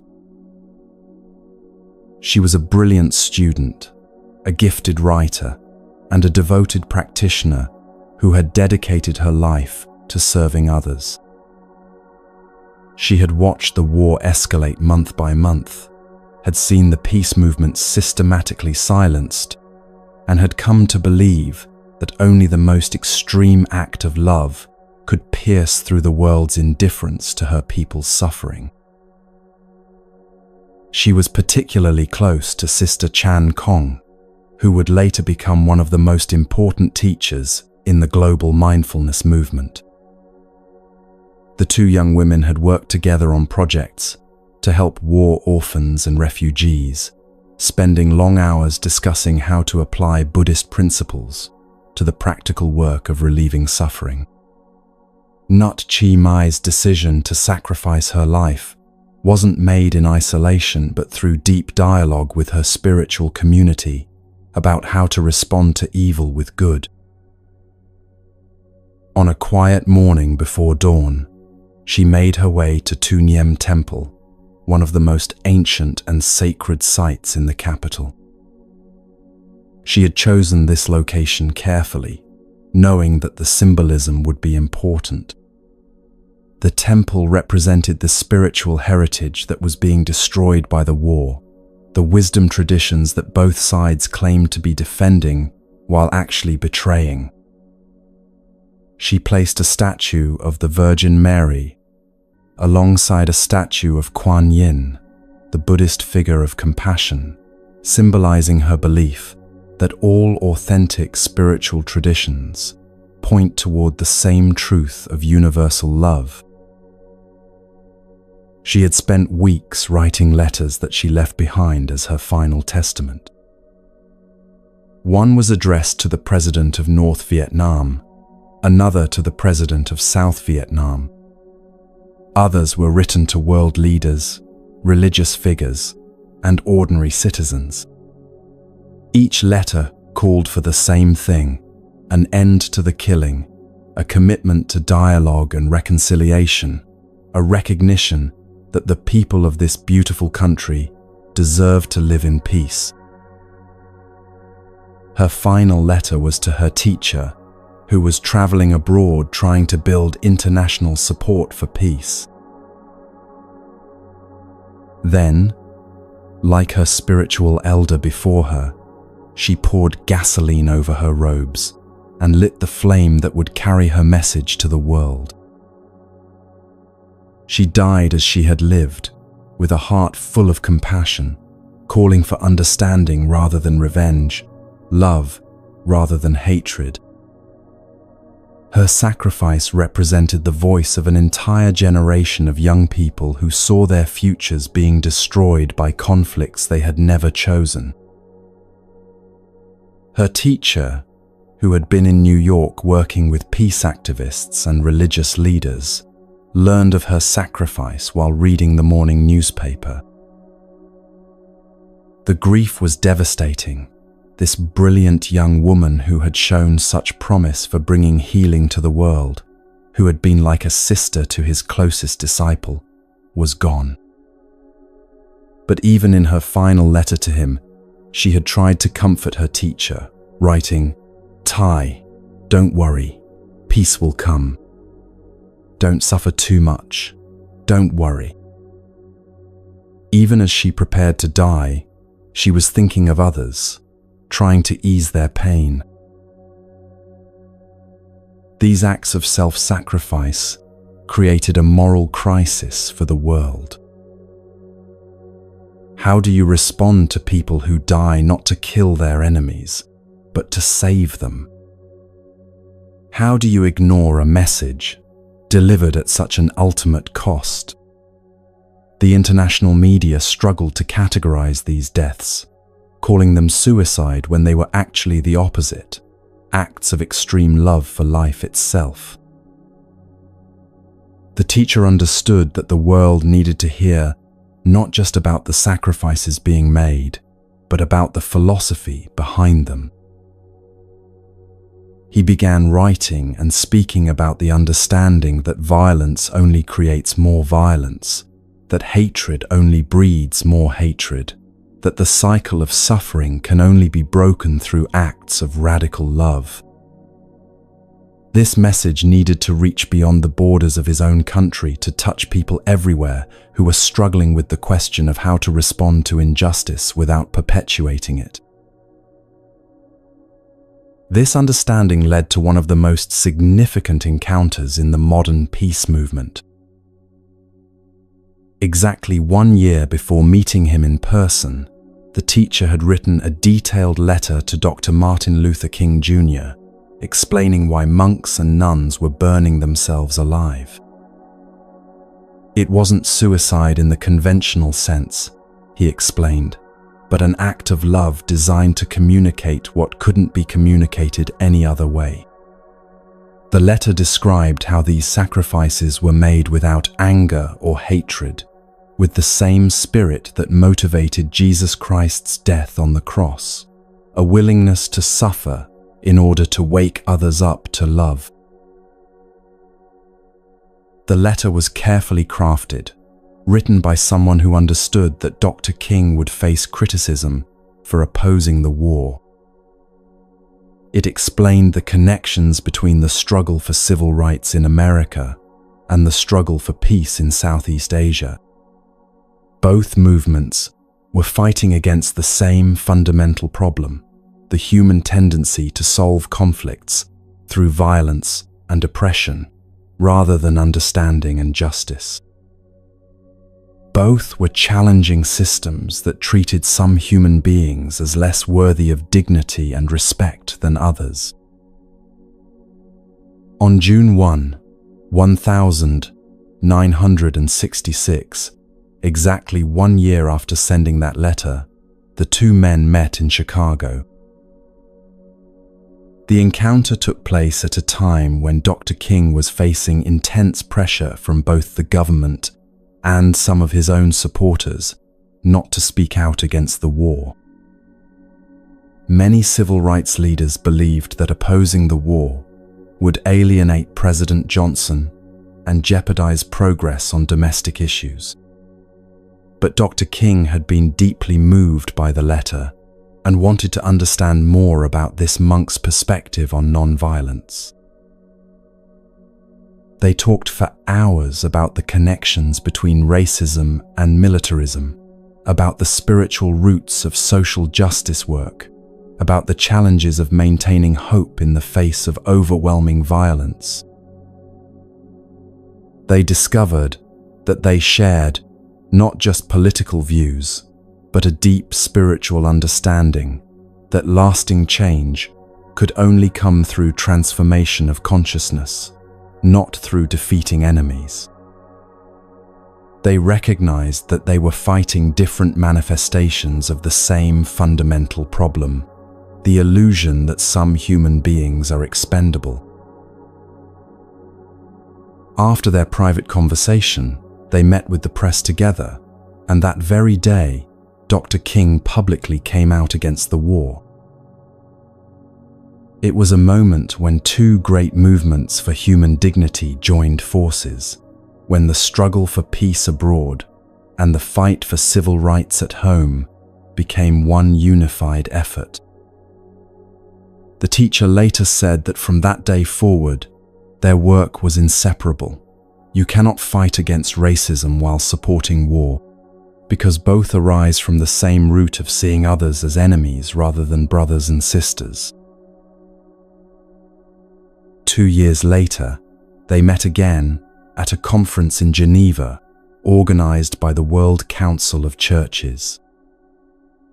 The gathering brought together religious leaders, peace activists, and social justice advocates from around the world. Among the participants was Linus Pauling, the Nobel Prize-winning scientist who had become a prominent voice for nuclear disarmament. The teacher was staying on the 4th floor of the hotel, while Dr. King was on the 11th floor. Despite his incredibly busy schedule and the constant demands on his time, Dr. King personally invited his friend up for breakfast. When the teacher arrived late because he had been delayed by reporters wanting interviews, he found that Dr. King had kept the breakfast warm for him. This simple act of kindness spoke volumes about the character of this great leader. In the midst of his world-changing work, he still had time for personal gestures that honored friendship and showed care for individual people. It was the kind of attention to small acts of love that both men understood was essential to any movement for justice. During that breakfast, the teacher told Dr. King something that would prove to be prophetic and deeply meaningful. "Martin," he said, "you know something. In my country, they call you a bodhisattva."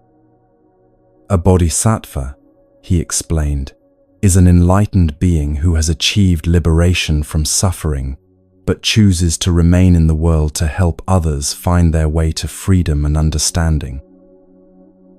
It's someone who could escape from the difficulties of life, but stays to serve those who are still struggling.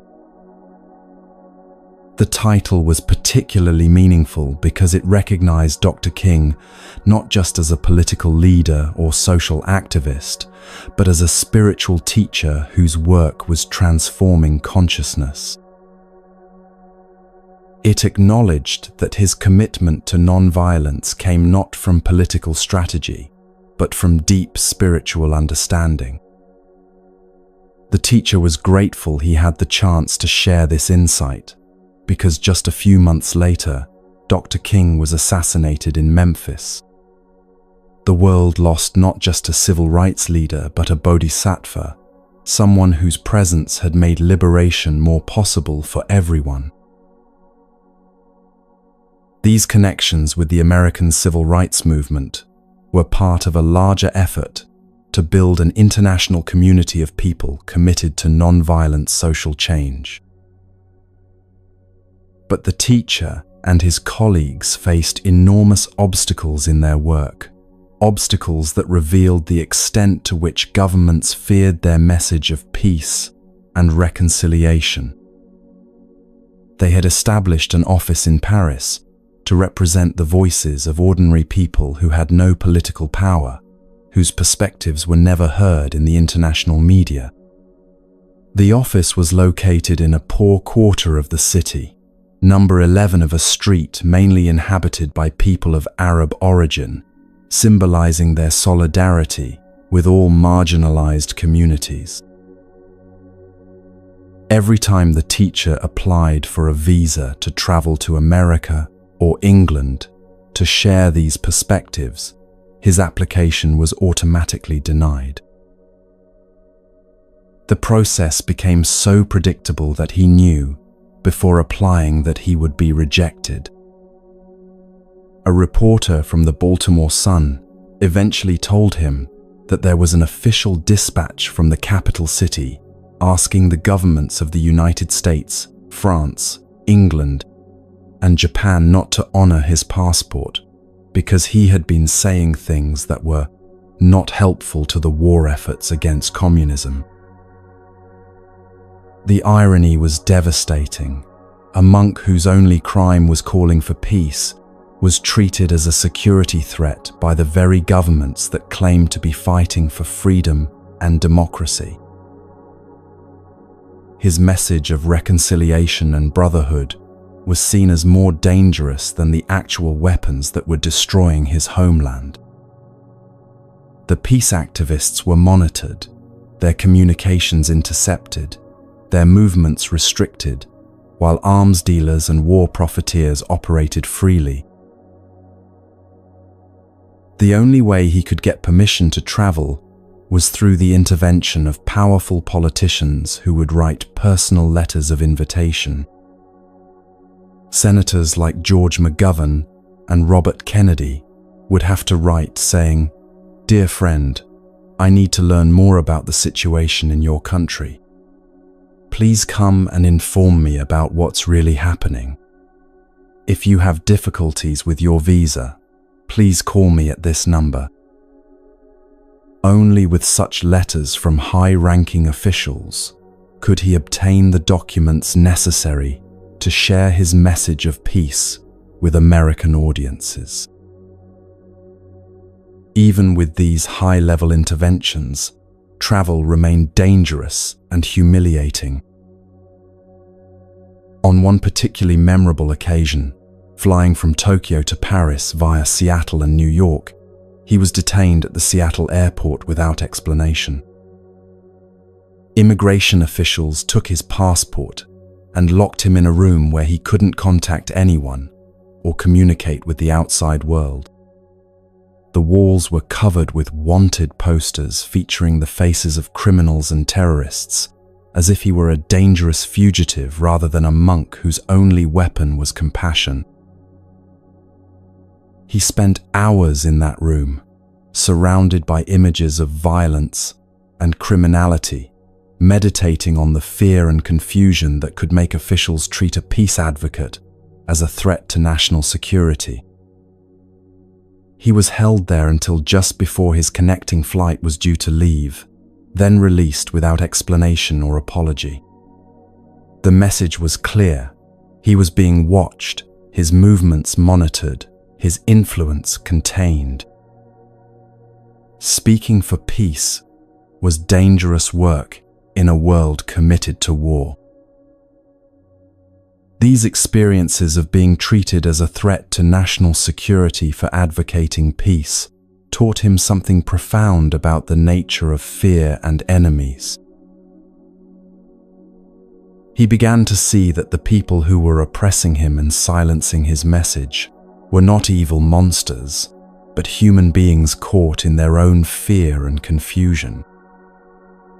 They were afraid that his message of reconciliation and brotherhood might threaten their power, their sense of security, their entire worldview. They were victims of the same forces of hatred and division that were tearing his homeland apart. This understanding led to one of the most radical insights in all of spiritual teaching, the recognition that our enemies are not our enemies, but people who need our help. The officials who had exiled him, who had banned his books, who had tried to silence his voice, they were not people to be hated or defeated, but people to be healed. They were suffering from the same spiritual disease that makes war seem necessary, the inability to see other human beings as worthy of love and respect. They were prisoners of their own fear, and like all prisoners, they deserved compassion rather than condemnation. This perspective didn't make him passive or resigned to injustice. If anything, it made him more effective in his work for peace because he was no longer motivated by anger or the desire for revenge. He could respond to oppression with clarity and wisdom rather than reactive emotion. He understood that lasting change could only come through transformation of consciousness, not through defeating enemies or winning political battles. He often reflected on how difficult it had been for peace activists to voice their concerns during the war. Most of the people in his country didn't want the war, but they had no access to mass media, no way to make their voices heard above the propaganda of both sides. The peace movement represented the silent majority, but they were the least powerful voices in the conversation about their own country's future. Military leaders, politicians, and foreign advisors dominated the narrative, while ordinary people who bore the cost of the violence had no platform to speak. The teacher's poetry from this period, which he preferred to call peace poetry rather than anti-war poetry, was condemned by the North and confiscated by the South. Both sides saw his message of reconciliation as a threat to their cause.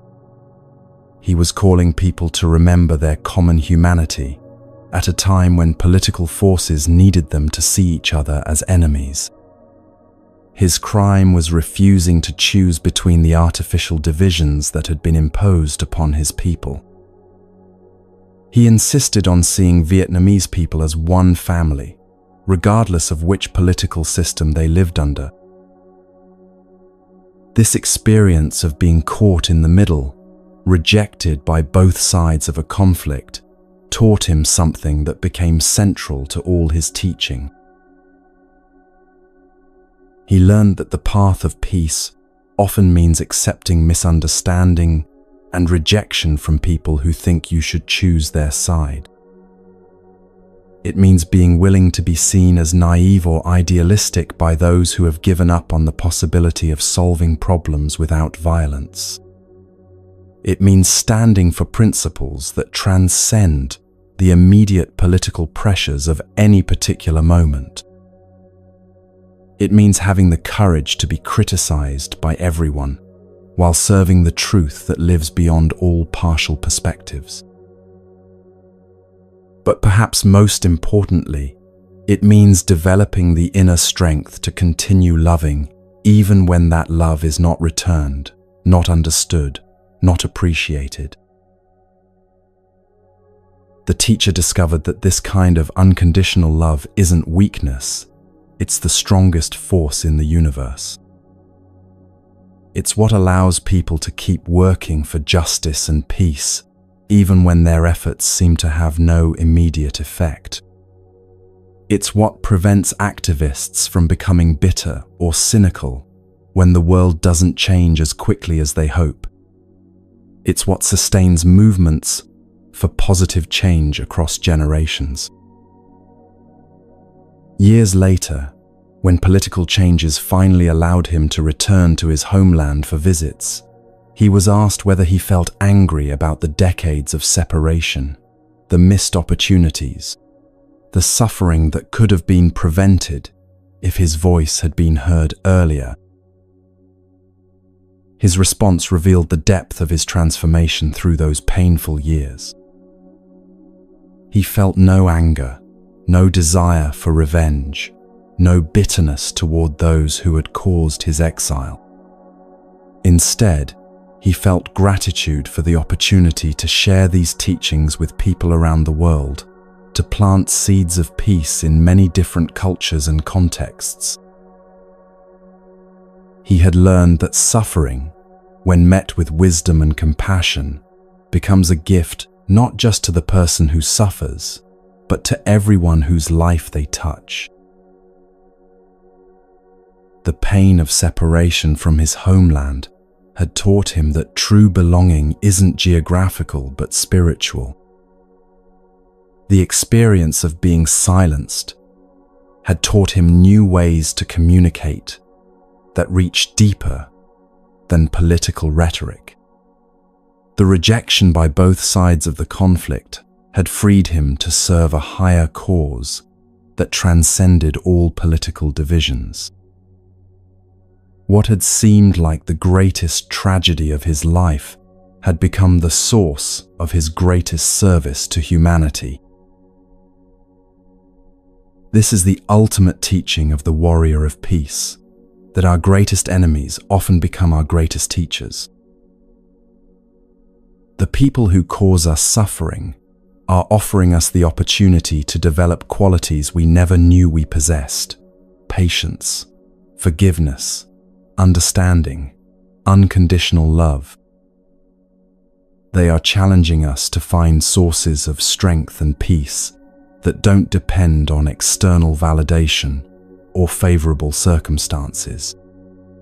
They are forcing us to discover the unshakable foundation of our own true nature. When you understand this deeply, it changes everything about how you respond to conflict in your own life. That family member who constantly criticizes you, that coworker who takes credit for your ideas, that neighbor who plays music too loud, that political leader whose policies you despise, they're not enemies to be defeated, but teachers, offering you the chance to practice patience and compassion. That doesn't mean accepting abuse or failing to set appropriate boundaries. It means responding from wisdom rather than reactive emotion, from love rather than fear, from understanding rather than judgment. The stories from this war teach us that peace isn't the absence of conflict, it's the presence of understanding. It's the recognition that everyone, including those who seem to be your enemies, is struggling with the same fundamental human needs for security, love, and meaning. When you can see the fear and pain underneath someone's aggressive behavior, you naturally respond with compassion rather than counter-aggression. This doesn't guarantee that they'll change their behavior, but it guarantees that you won't add more hatred and division to an already troubled world. And sometimes, miraculously, your refusal to respond with hatred creates the space for transformation to occur.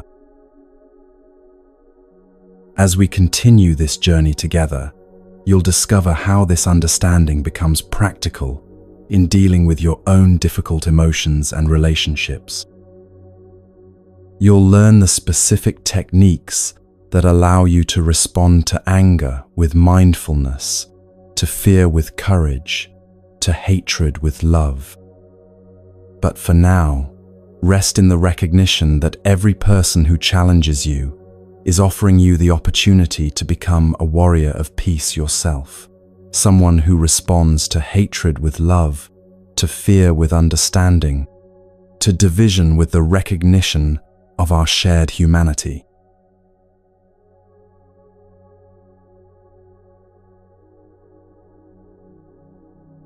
Now we come to perhaps the most practical and transformative teaching in all of Buddhist psychology: how to work with the energy of anger when it arises within you.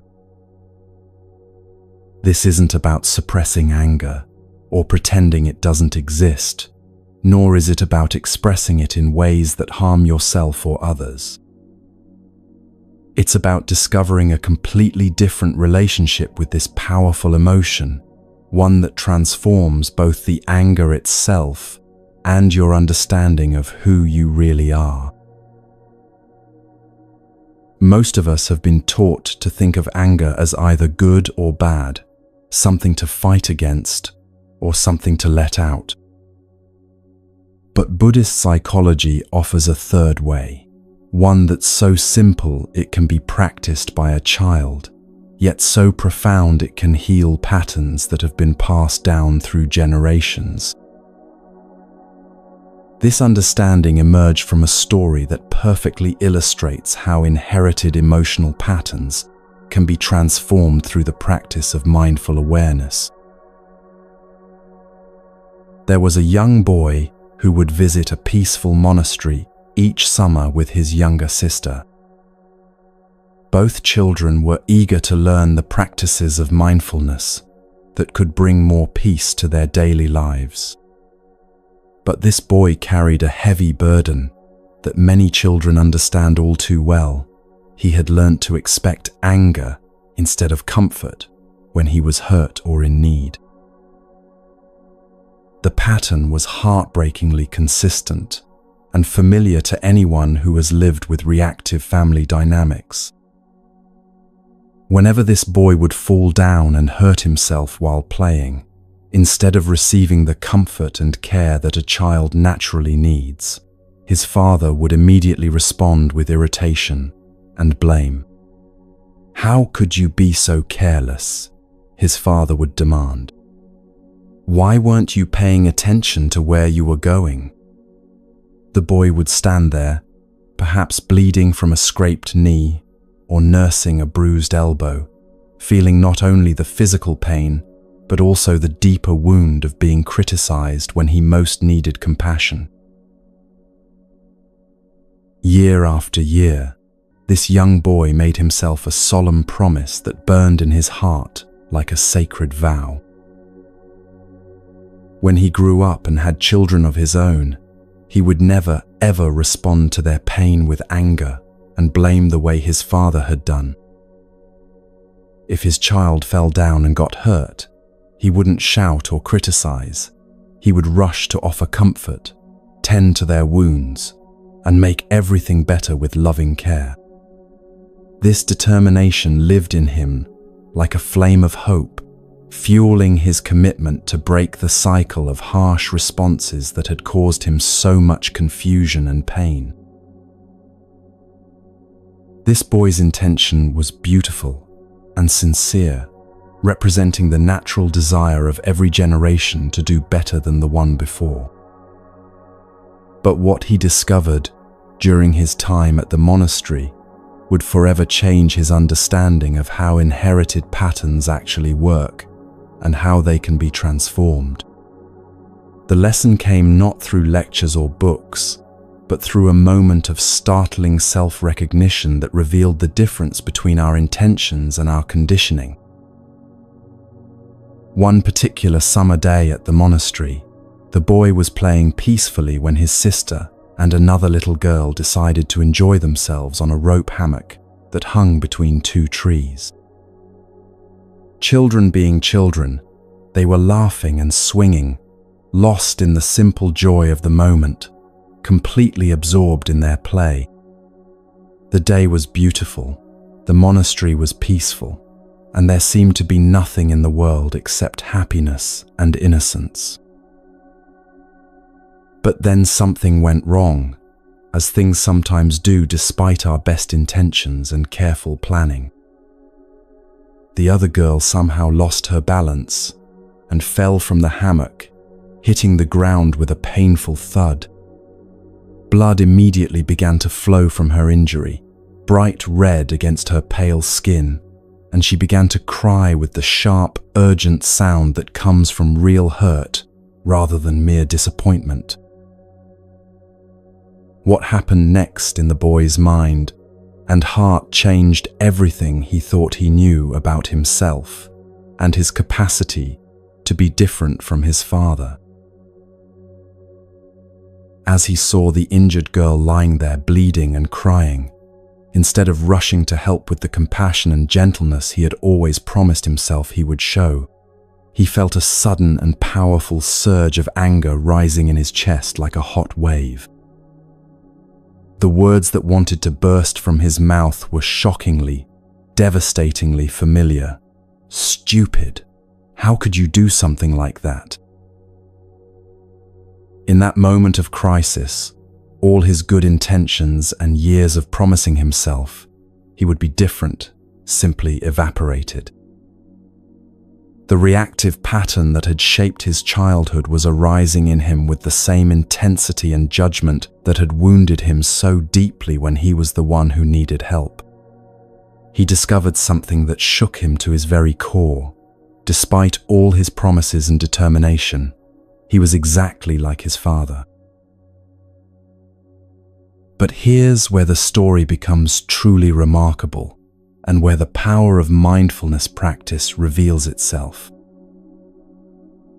Because this boy had been learning the art of present moment awareness during his time at the monastery, he was able to catch himself before the harsh words actually left his mouth. He had developed enough conscious awareness to recognize what was happening inside him. The same pattern of blame and irritation that had hurt him so deeply was now rising in him, ready to hurt someone else in exactly the same way. This wasn't a heroic moment of great spiritual achievement. It was simply the natural result of practicing mindfulness, which had given him the capacity to observe his mental and emotional patterns without being completely swept away by them. Instead of speaking from his anger, he stepped back and watched as other people came to help the injured girl, his heart pounding with the recognition of what he had almost done.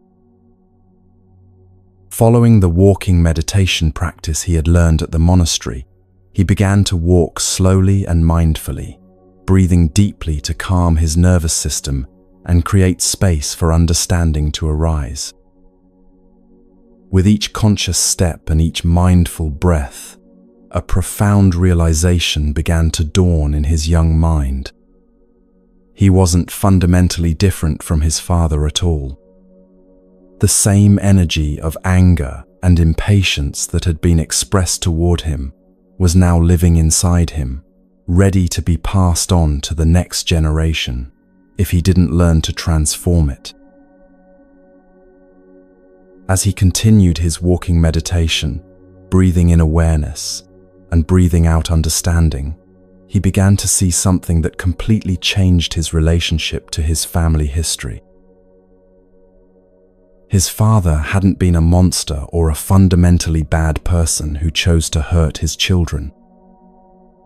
His father had also been carrying inherited patterns of reactivity, probably passed down from his own father and his father's father before that, stretching back through generations of people who never learned a different way to respond to their own pain and frustration. This insight completely transformed how the boy felt about his childhood experiences and his relationship with his father.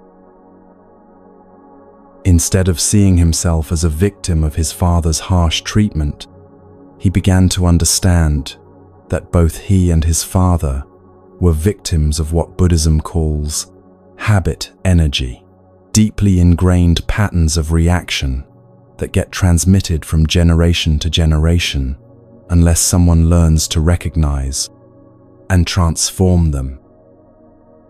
These patterns operate below the level of conscious choice, which is why people can have the best intentions but still find themselves repeating the same reactions that hurt them when they were children. The boy realized that if he didn't learn to work with his own inherited patterns through mindfulness practice, he would inevitably pass them on to his future children, perpetuating the same cycle of hurt that had caused him so much confusion and pain. But he also saw something hopeful and empowering, that by learning to respond differently, by practicing awareness and compassion, he could heal not only his own future, but somehow reach back to heal the ancestors who had carried these same struggling patterns without knowing how to transform them. When that intention to practice and transform was born in his heart, something beautiful and unexpected happened. His anger and resentment toward his father simply melted away like ice in warm sunlight. It was replaced by a deep desire to go home and tell his father, "I have discovered that I have the same kind of reactive energy in me that you do, and I want us to practice together so we can both be free from these patterns that have caused so much suffering." This young person, through one moment of clear seeing and mindful awareness, had discovered the path to healing that extends in both directions, toward the future and toward the past. He had learned that transformation happens not through fighting against our difficult patterns, but through understanding them so deeply that they lose their power to control our responses.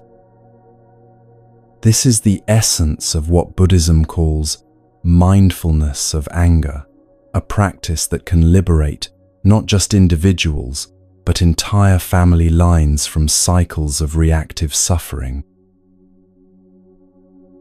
To understand how this transformation works, we need to explore what Buddhist psychology teaches about the nature of consciousness itself.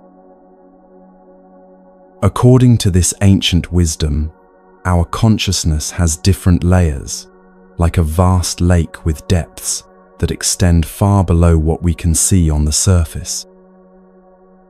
The upper layer is called mind consciousness. This is where we experience our moment-to-moment thoughts, emotions, and reactions to life. It's the level of awareness where we plan and worry, remember and imagine, react and respond to whatever is happening around us. But beneath this surface layer lies what's known as store consciousness, the deeper realm where all our experiences, memories, and inherited patterns are held like seeds, waiting for the right conditions to sprout. This is where the boy's pattern of angry response to injury had been stored since he was very small, probably from the first time his father had reacted with irritation instead of comfort when he was hurt. Every subsequent experience of this kind had strengthened the pattern, making it more likely to arise automatically when similar conditions appeared. Buddhism teaches that we all carry many different seeds in this store consciousness. There's a seed of anger there, yes, but there's also a seed of compassion. There's a seed of fear, but equally present is a seed of courage. There's a seed of judgment and criticism, but also growing quietly is a seed of acceptance and understanding. Which seeds grow into full mental and emotional experiences depends on which ones receive water, sunlight, and attention through our choices and mental habits.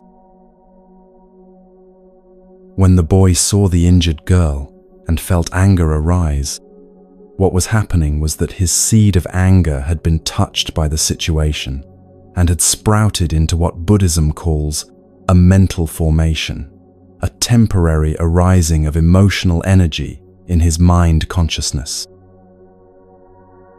This is completely natural and not a sign of spiritual failure or moral weakness. We all have these seeds of difficult emotions within us, and they will arise from time to time when conditions trigger them. The question isn't whether we have anger or other challenging emotions. The question is how we relate to them when they appear. This is where the practice of mindfulness becomes revolutionary. Instead of immediately acting from the angry mental formation or trying to suppress it through willpower, mindfulness gives us the capacity to recognize what's arising and to respond consciously rather than reactively. The boy was able to say to himself, "I see that anger is arising in me right now. This is the same pattern that my father carried. I don't have to act from this pattern or be controlled by it." The practice of mindfulness of anger begins with simple recognition, breathing in, "I know that anger is in me." Breathing out, "I take good care of my anger." This isn't about judging the anger as wrong or trying to make it disappear. It's about acknowledging what's present with the same kind attention you might give to a crying child. Buddhist teaching offers a beautiful metaphor that illustrates how to work with difficult emotions skillfully. Imagine a mother who is working peacefully in her kitchen when she suddenly hears her baby crying in the next room. She very much cares for her baby, so she immediately stops what she's doing and goes to the child's room. The first thing she does is pick up the baby and hold him tenderly in her arms, offering comfort and presence before she even knows what's wrong. The mother doesn't know yet whether the baby is hungry, sick, uncomfortable, or just needing attention. But her first response is always to offer loving presence and care. She doesn't scold the baby for crying or try to immediately fix the problem. She simply holds the child with mindfulness and tenderness, and this loving attention itself often brings relief and comfort. This is exactly how we can learn to work with our own difficult emotions. When anger arises, instead of immediately trying to analyze it, express it, or get rid of it, we can first offer it the same tender attention that a loving mother gives to her crying child. We can say to ourselves, "I see that you're here, anger. I'm going to hold you with care and try to understand what you need." As the mother continues to hold her baby with mindful attention, she naturally begins to understand what's wrong. Maybe the baby is hungry and needs to be fed. Maybe his diaper is uncomfortable and needs to be changed. Maybe he's overtired and needs help settling down to sleep. Once she understands the root of the problem, she can address it skillfully and effectively. In the same way, when we hold our anger with mindful compassion, we often discover what it's really about. The anger might be protecting something we care about deeply. It might be pointing to a boundary that's been crossed. It might be masking hurt feelings or fear that we haven't acknowledged. When we listen to anger with curiosity rather than judgment, it often reveals important information about our needs, values, and areas where healing is needed. The key to this practice is understanding that we don't transform ourselves into a battlefield where the good parts fight against the bad parts. That's not Buddhism, and it's not effective psychology. Instead, we learn to see mindfulness as like a big sister who holds and comforts a younger sister who is upset and struggling. Mindfulness doesn't fight against anger. It embraces anger with understanding and helps it transform naturally through the power of conscious attention. This approach requires developing what Buddhism calls the energy of mindfulness, the capacity to be present with whatever is arising without being overwhelmed by it. This energy is cultivated through practices like mindful breathing and walking meditation, which train the mind to stay present and centered, even when difficult emotions are moving through us. The more we practice these foundational skills, the stronger our capacity becomes to work skillfully with challenging mental and emotional states. Buddhist psychology identifies 51 different categories of mental formations, different types of thoughts and emotions that can arise in consciousness.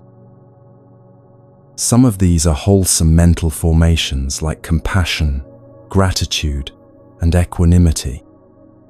Others are unwholesome mental formations like anger, jealousy, and discrimination. The practice isn't about eliminating the unwholesome ones and keeping only the wholesome ones. It's about learning to work with all mental formations skillfully, transforming the energy of unwholesome states into wisdom and compassion. When we understand that anger is simply energy that has become temporarily stuck in a particular pattern, we can learn to work with that energy rather than being controlled by it. The boy at the monastery discovered that his anger toward his father was actually love that had become distorted by hurt and misunderstanding.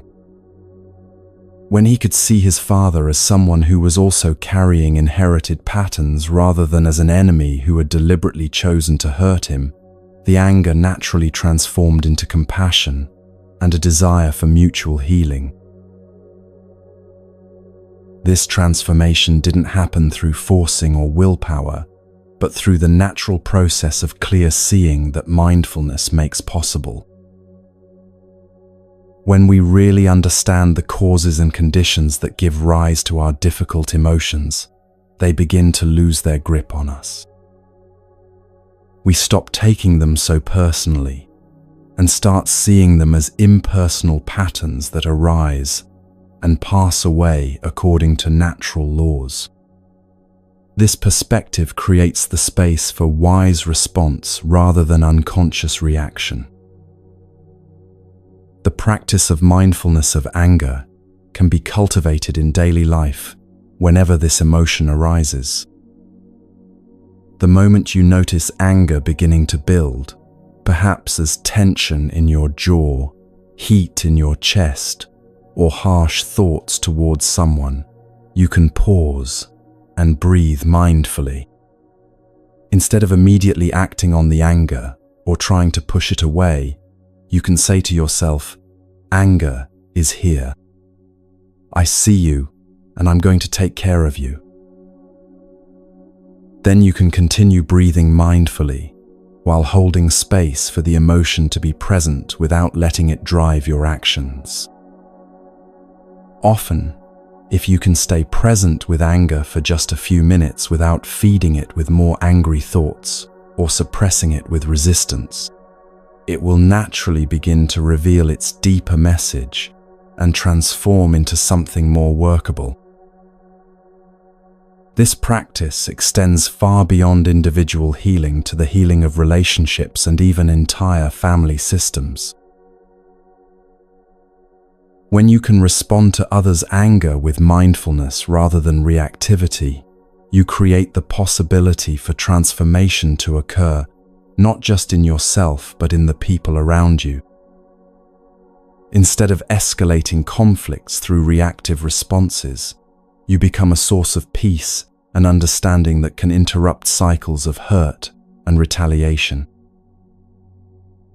The young boy's story shows us that this healing can reach both forward and backward through time. When he transformed his own angry patterns through mindful awareness, he was ensuring that these patterns wouldn't be passed on to his future children. But somehow, through the mysterious interconnectedness of life, his healing also brought peace to the ancestors who had carried these same struggles without knowing how to transform them. This is the profound promise of mindfulness practice, that individual transformation ripples out to heal not just our immediate relationships, but the entire web of connections that extends through past and future generations. Every moment of conscious response rather than unconscious reaction adds to the collective reservoir of wisdom and compassion that's available to all beings. Every time we choose to hold our anger with mindful compassion, rather than expressing it harmfully or suppressing it unhealthily, we're participating in the healing of the world.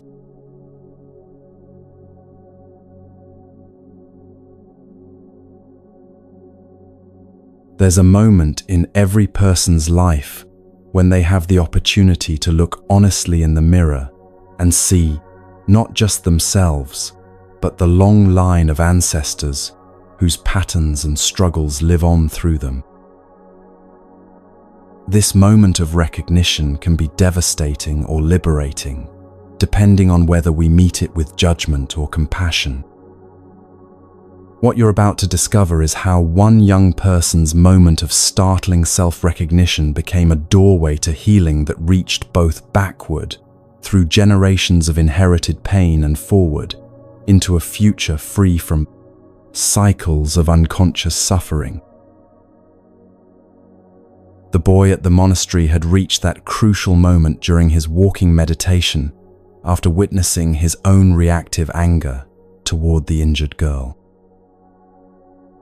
As he continued to breathe mindfully and walk slowly through the peaceful grounds, allowing his nervous system to settle and his mind to clear, a profound understanding began to emerge that would change everything about how he saw himself, his father, and the nature of family patterns. He began to recognize something that Buddhist psychology calls continuation. The understanding that we are not separate, isolated individuals who spring into existence from nowhere, but rather living expressions of all the experiences, patterns, and energies that have been passed down through our family lines. He started to see that he was literally a continuation of his father, carrying not just physical genes, but emotional and mental patterns that had been transmitted through countless interactions and examples. This wasn't an abstract philosophical concept, but a lived realization that he could feel in his body and mind. The energy of anger that had arisen when he saw the injured girl wasn't really his anger in any personal sense.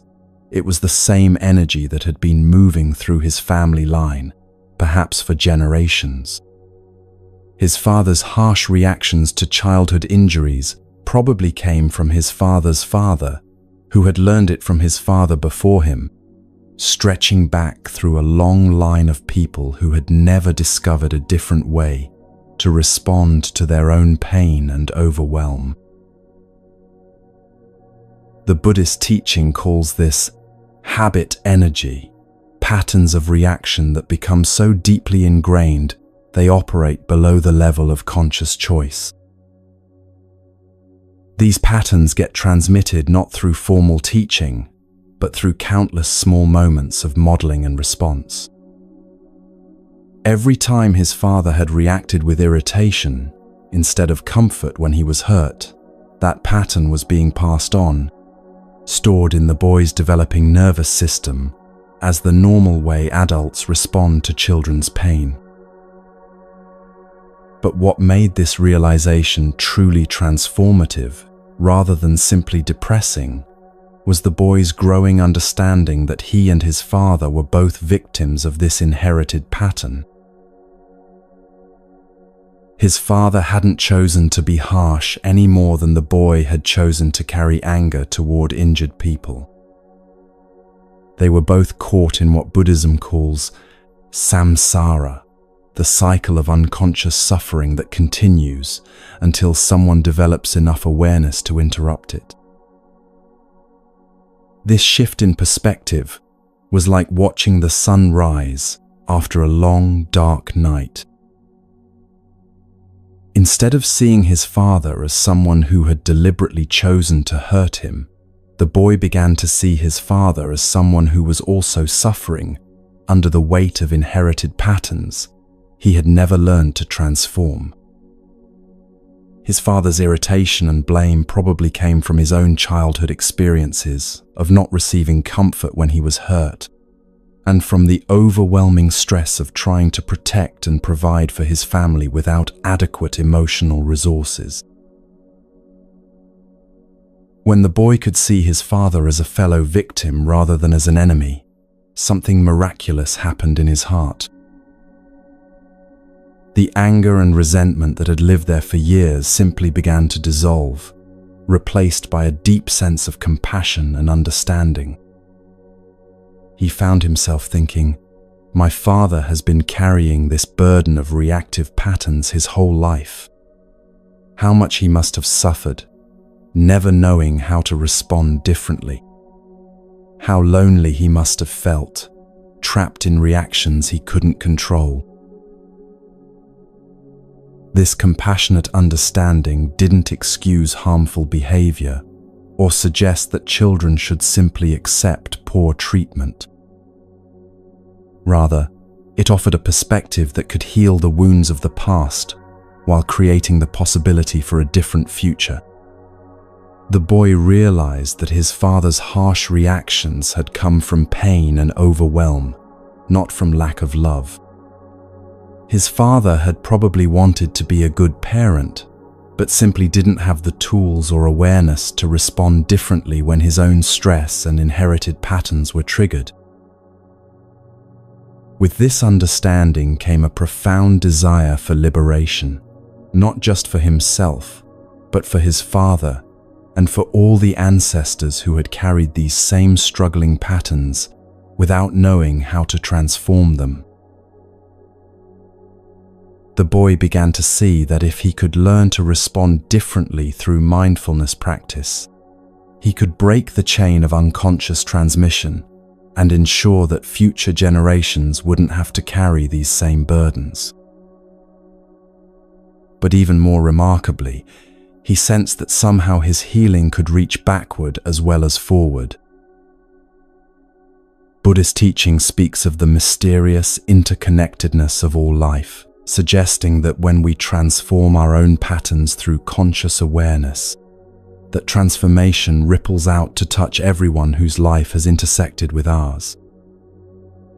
The ancestors who had carried these same struggles without resolution could somehow find peace through the healing work of their descendants.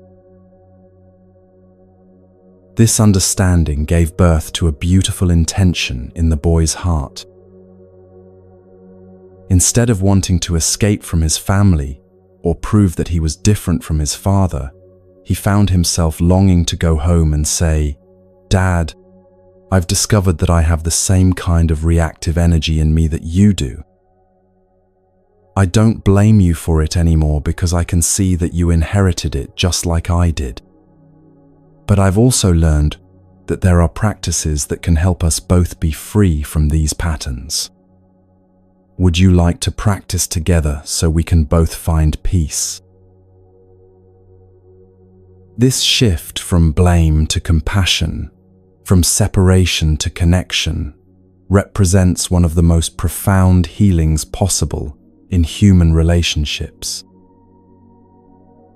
Instead of perpetuating cycles of hurt through resentment and distance, the boy had discovered how to transform inherited pain into shared liberation. He had learned that the very patterns that seemed to divide him from his father could actually become bridges to deeper understanding and mutual healing. The practical implications of this understanding extend far beyond individual family dynamics. When we can see ourselves and others as products of countless inherited influences rather than as autonomous agents who choose their reactions freely, it naturally gives rise to compassion rather than judgment. That coworker who always seems defensive, that neighbor who reacts with suspicion to friendly overtures, that family member who can't seem to express appreciation, they're all carrying patterns they inherited rather than chose. This doesn't mean becoming passive or accepting harmful behavior without boundaries. Rather, it means responding to difficult patterns with the understanding that they arise from suffering rather than malice. When someone reacts with anger or criticism, we can remember that they're expressing inherited pain rather than their deepest truth. This perspective naturally evokes patience and compassion rather than counter-reactivity. The Buddhist teaching about breaking generational patterns also reveals something profound about the nature of time and healing. We usually think of time as linear. The past is finished and gone, the future hasn't happened yet, and healing can only affect what comes next. But according to Buddhist understanding, when we transform our inherited patterns through mindful awareness, that transformation somehow reaches across time to heal wounds that seemed permanently sealed in the past. This isn't mystical thinking, but recognition of how deeply interconnected our lives really are. The ancestors who carried these patterns without resolution live on not just in our genes, but in our nervous systems, our emotional responses, our unconscious beliefs about how life works. When we heal these patterns within ourselves, we're healing not just our own suffering, but the suffering of everyone who contributed to our becoming. The boy's story illustrates how this healing process actually works in practice. Through his mindfulness practice, he was able to recognize the inherited pattern of angry response when it arose in him. Instead of being controlled by it or judging himself for having it, he could observe it with compassionate awareness. This created space between the triggering situation and his response, space where conscious choice became possible. In that space of mindful awareness, the pattern began to lose its automatic power. The boy could feel the familiar energy of irritation and blame arising, but he no longer had to act from it. He could recognize it as an old pattern, seeking expression, and choose instead to respond with care and helpfulness. Each time he made this conscious choice, the pattern weakened, and his capacity for compassionate response grew stronger. This process of pattern transformation through mindful awareness has profound implications for how we understand responsibility and blame in relationships. When someone hurts us through their unconscious patterns, we can hold two truths simultaneously. They are responsible for their actions, and they are also victims of forces, largely beyond their conscious control. This perspective opens the door to accountability without demonization, healing without denial. The boy's realization that he was a continuation of his father also reveals something beautiful about the nature of family love. Beneath all the surface conflicts and inherited patterns, there's a deeper current of connection that can never be broken. The very patterns that seem to divide us from our family members are actually evidence of how deeply we've absorbed their influence, how much we matter to each other. When we can see inherited patterns as expressions of connection rather than sources of separation, family relationships can become opportunities for mutual liberation rather than ongoing battlegrounds. This understanding transforms how we approach the work of personal healing and growth. Instead of trying to become completely different from our families of origin, we can learn to transform the patterns we've inherited while honoring the love and struggle that shaped us.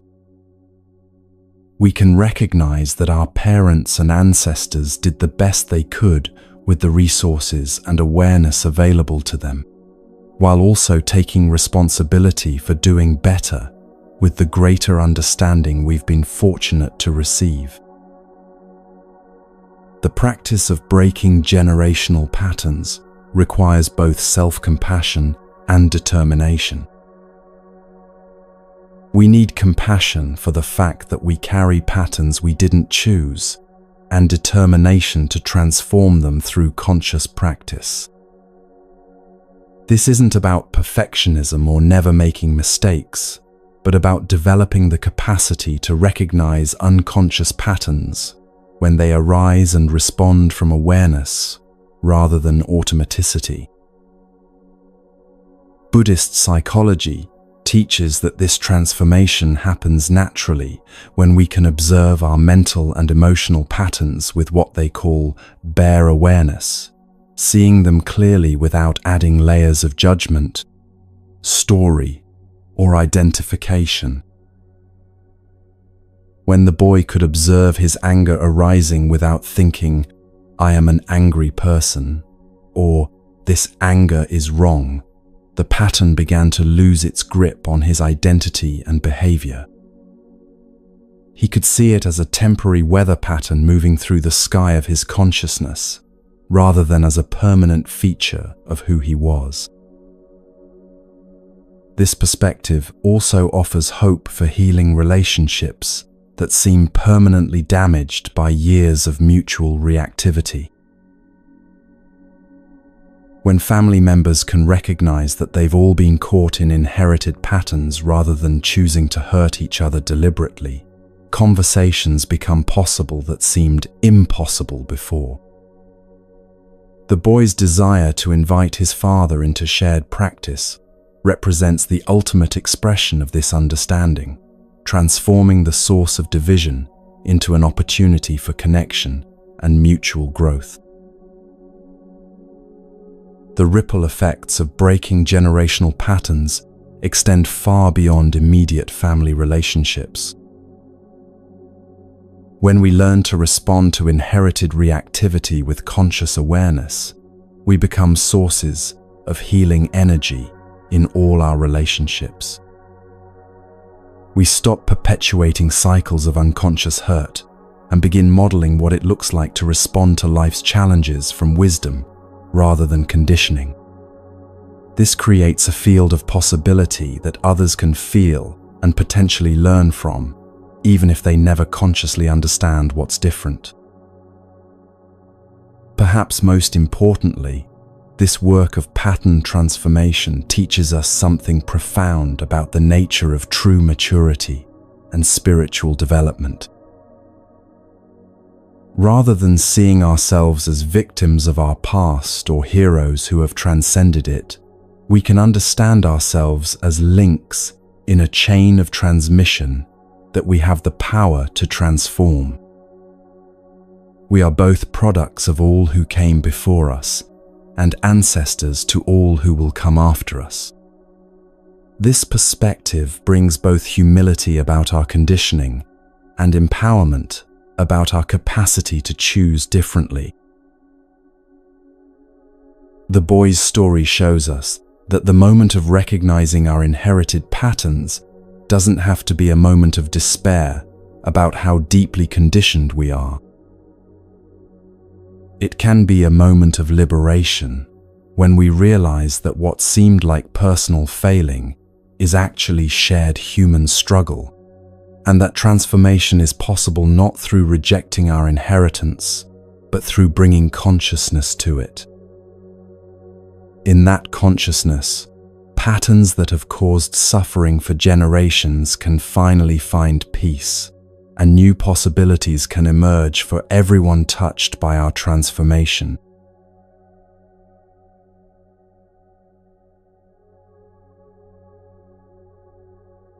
In a world that measures revolution by the noise it makes and the institutions it destroys, there exists a quieter form of rebellion that transforms everything it touches without firing a single shot or raising a single voice in anger. This revolution happens one breath at a time, one step at a time, one moment of conscious presence at a time. It's the revolution of awakening to the extraordinary nature of ordinary life, and it has the power to liberate not just yourself, but everyone whose life you touch and everyone who came before you.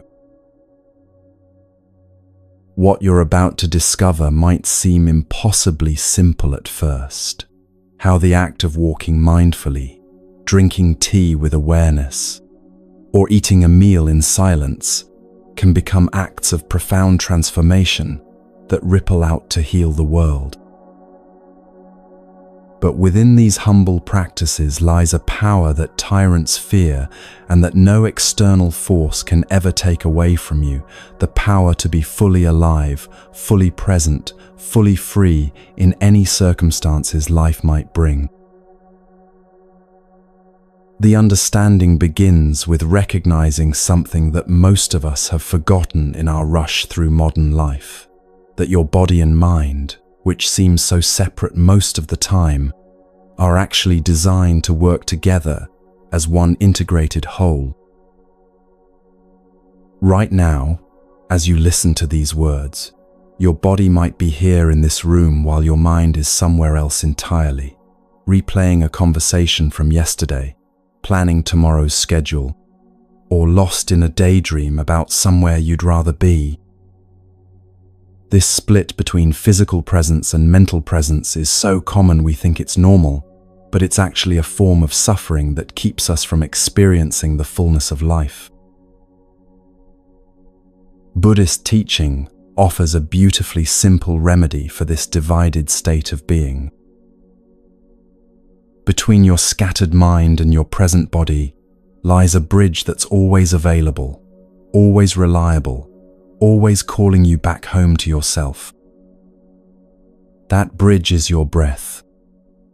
As soon as you place your attention on your breathing, really feeling the sensation of air entering and leaving your body, something magical happens. Your mind begins to settle into your body, and you start to become one person again, instead of two. This reunification of body and mind isn't just a pleasant feeling, it's the foundation for what one wise teacher called the most revolutionary act you can perform. When you breathe mindfully and bring your full attention to the simple act of taking a step, you're not just moving your body through space. You're generating what Buddhism calls the energy of freedom and solidity, a quality of presence that can transform not only your own experience, but the very fabric of reality around you. To understand how profound this practice really is, you need to recognize something that might surprise you about the nature of your existence. You are not a separate, isolated individual walking alone through life. You are a continuation of everyone who came before you, your parents, grandparents, and all the ancestors stretching back through countless generations who struggled and suffered and somehow found the strength to survive long enough to bring you into being. They live on not just in your genes, but in your cells, your nervous system, your patterns of thinking and feeling. In a very real sense, they are walking with you in every step you take. When you walk mindfully, placing your full attention on the sensation of your feet touching the earth, breathing consciously with each step, maintaining awareness of your body, moving through space. You're not walking alone. All your ancestors are taking that step with you. If you are free in that moment, they experience freedom. If you are peaceful, they find peace. If you are solid and grounded in the present moment, they too can rest in the stability that perhaps eluded them during their lifetimes. This isn't poetic metaphor, but a recognition of how deeply interconnected life really is. The ancestors who carried trauma, fear, and unresolved suffering live on in the patterns stored in your nervous system. When you learn to walk with such presence and awareness that you generate genuine peace and freedom, you're literally healing the pain they carried. You're offering them the liberation they couldn't find for themselves. This is why mindful walking can truly be called an act of revolution. It liberates not just you, but everyone whose life contributed to your existence. But to achieve this level of transformative presence, you must learn to invest your entire being, body, mind, and heart into each step. This isn't casual strolling while your mind wanders to other concerns. This is walking as a form of meditation, where every placement of your foot becomes an opportunity to touch the miracle of being alive. You walk slowly enough to really feel each step, breathing consciously with the rhythm of your movement, maintaining such complete awareness that you can sense the aliveness of the earth beneath your feet. When you walk with this quality of attention, something remarkable begins to happen to your ordinary experience. The simple act of moving from one place to another becomes a doorway into what mystics throughout history have called the kingdom of heaven, or the pure land of the Buddha. These aren't distant spiritual realms you have to die to reach. They're the extraordinary dimension of ordinary reality that becomes visible when you bring complete presence to whatever you're doing. This same revolutionary potential exists in every activity of daily life when approached with mindful awareness. Consider something as simple as drinking a cup of tea. Most of the time, we consume our beverages while thinking about other things, barely tasting what we're drinking, using the tea or coffee as fuel for our mental activities, rather than experiencing it as nourishment for our entire being. But when you learn to drink tea mindfully, the ordinary act becomes a gateway to profound peace and satisfaction. The practice begins before you even lift the cup to your lips. You pause and breathe consciously, bringing your scattered attention back to the present moment. You look at the tea with fresh eyes, as if seeing liquid for the first time. You notice the steam rising from the surface, the color of the brew, the warmth radiating from the cup in your hands. Already, through this simple act of attention, you've begun to arrive in the present moment. When you finally taste the tea, you invest your full awareness in the experience. You're not thinking about your to-do list or rehearsing conversations or planning your next meal. You're simply drinking tea with the same quality of attention you might bring to a sacred ceremony. In that moment of complete presence, you become real, and the tea becomes real. Life becomes real instead of the vague dream state in which most people spend their days. This distinction between living in reality and living in a kind of waking dream is crucial to understanding why mindful living is so revolutionary. When you're constantly thinking about the past or future, constantly preoccupied with mental stories and internal commentary, you're not actually living your life. You're living in your thoughts about your life.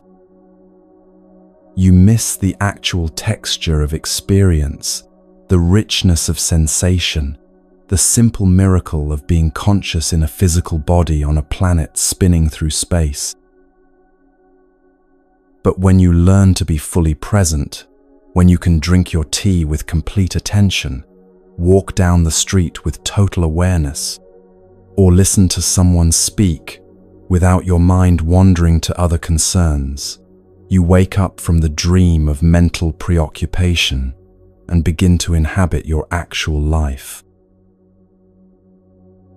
You discover that ordinary moments contain depths of beauty, meaning, and satisfaction that no amount of external achievement or accumulation can provide.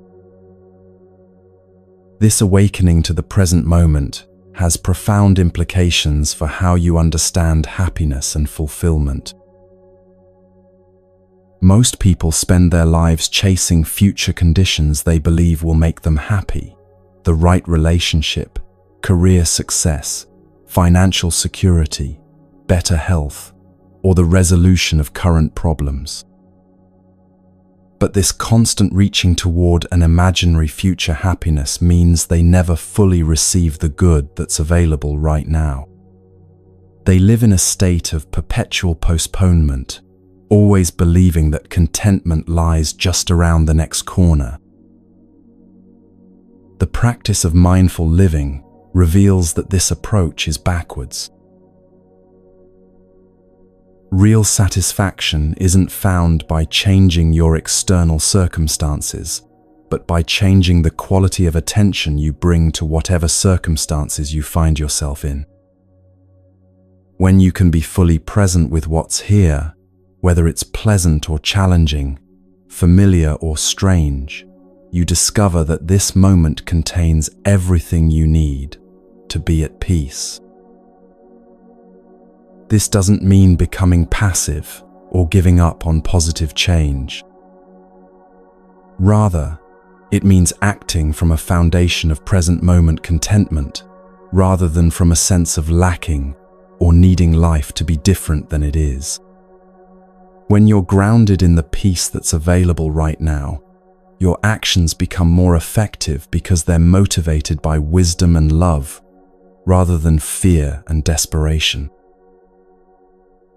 The revolutionary nature of this practice becomes even clearer when you consider how it affects your relationships with other people.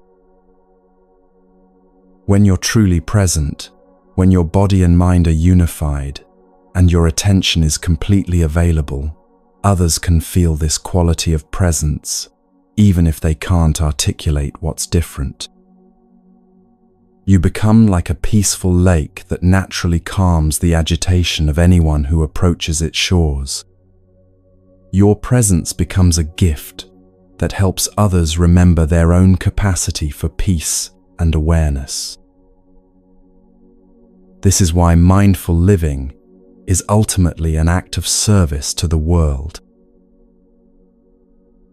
Every moment you spend in genuine presence, every step you take with full awareness, every cup of tea you drink with complete attention is contributing to the collective reservoir of peace and wisdom that's available to all beings. You're modeling what it looks like to be fully alive, and this modeling has a power that extends far beyond anything you might accomplish through conventional activism or social engagement. The practice requires learning to find the extraordinary within the ordinary, the sacred within the mundane. When you eat a simple meal, you can approach it as just another task to complete while thinking about other things, or you can receive it as a gift from the earth itself, the culmination of sunshine, rain, soil, and countless human hands working together to nourish your body. When you see your food this way and eat with gratitude and attention, even the simplest meal becomes a communion with the entire web of life that sustains you. The same transformative potential exists in every routine activity when approached with mindful awareness. Washing dishes becomes an opportunity to enjoy the warmth of water and the satisfaction of creating cleanliness and order. Walking to your car becomes a chance to feel your body moving through space and to notice the quality of light and air around you. Even waiting in line or sitting in traffic can become opportunities to practice presence and generate peace instead of frustration. This shift in how you inhabit daily life has cumulative effects that extend far beyond the moments of practice themselves. As you learn to find fulfillment in simple presence rather than constant stimulation, you naturally become less driven by compulsive desires and more able to appreciate what's already available. You develop what Buddhism calls contentment, not the contentment of having everything you want, but the contentment of wanting what you have. This quality of satisfied presence is perhaps the most revolutionary force in a culture built on manufactured dissatisfaction and constant consumption. When you can be genuinely happy drinking a simple cup of tea, you're less susceptible to advertising that promises happiness through acquisition. When you can find joy in a mindful walk around your neighborhood, you're less likely to believe that you need exotic vacations to experience beauty and adventure. Your very contentment becomes a form of resistance to systems that depend on your perpetual dissatisfaction. But perhaps the most profound aspect of this revolutionary practice is how it transforms your understanding of what it means to be alive. Instead of seeing life as a problem to be solved or a series of goals to be achieved, you begin to experience it as a gift to be received. Instead of constantly trying to get somewhere else, you learn to arrive more fully wherever you are. Instead of postponing happiness until conditions improve, you discover that the capacity for joy and peace exists within you right now, waiting to be activated through the simple act of paying attention. This is the ultimate revolution, not the overthrow of external systems, but the discovery of your own inherent freedom. When you can walk with such presence that every step becomes an act of liberation, when you can drink tea with such awareness that every sip becomes a moment of awakening, when you can breathe with such consciousness that every breath becomes a return to your true home, you become unshakable. No external circumstances can take away this freedom because it doesn't depend on anything outside yourself. It's the freedom of knowing how to be fully alive in any moment, under any conditions. And in claiming this freedom for yourself, you make it more available to everyone. Your liberation liberates others. Your peace contributes to the peace of the world. Your awakening helps awaken all beings. This is why the simple act of living mindfully is truly revolutionary. It changes not just your own life, but the very fabric of reality itself.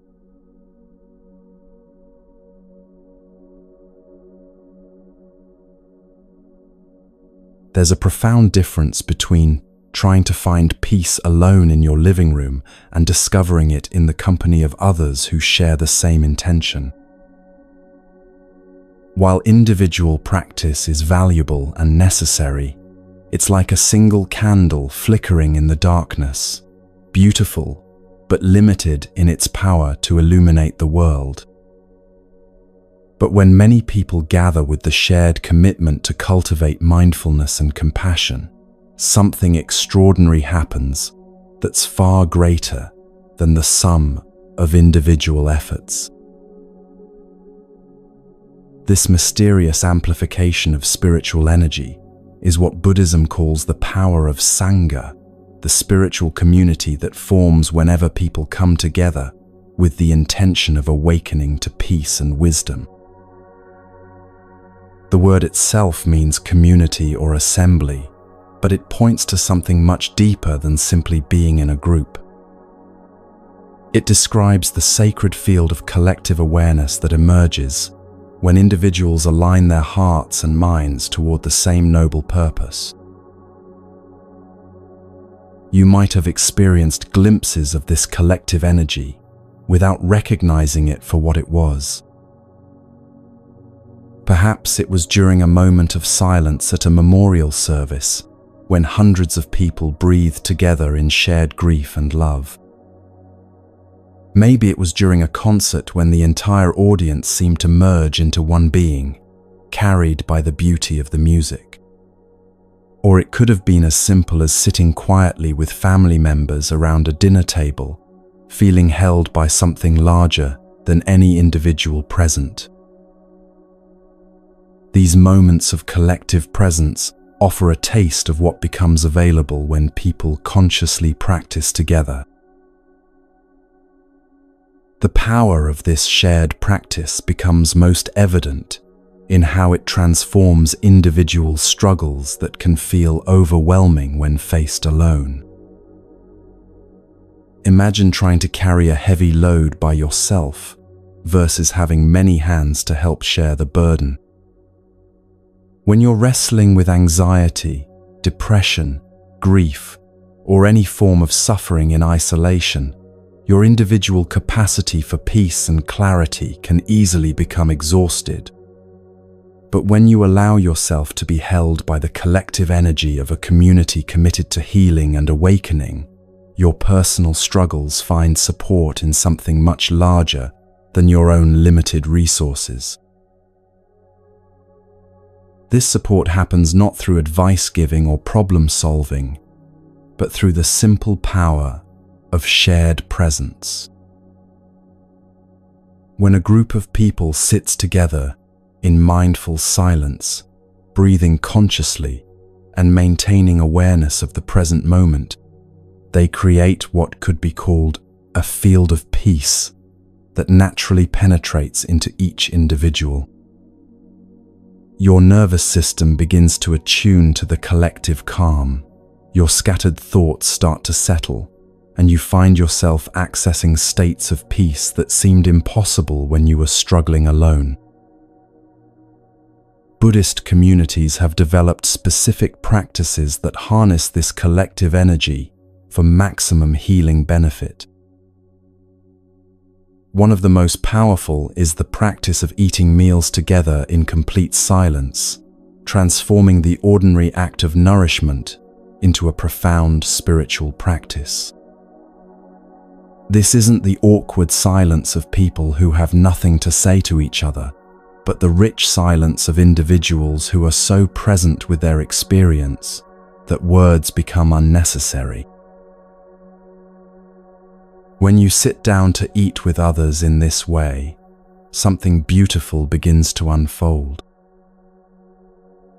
Instead of the usual dinner conversation that keeps your mind occupied with stories, opinions, and social dynamics, you have the opportunity to bring your complete attention to the miracle of nourishment.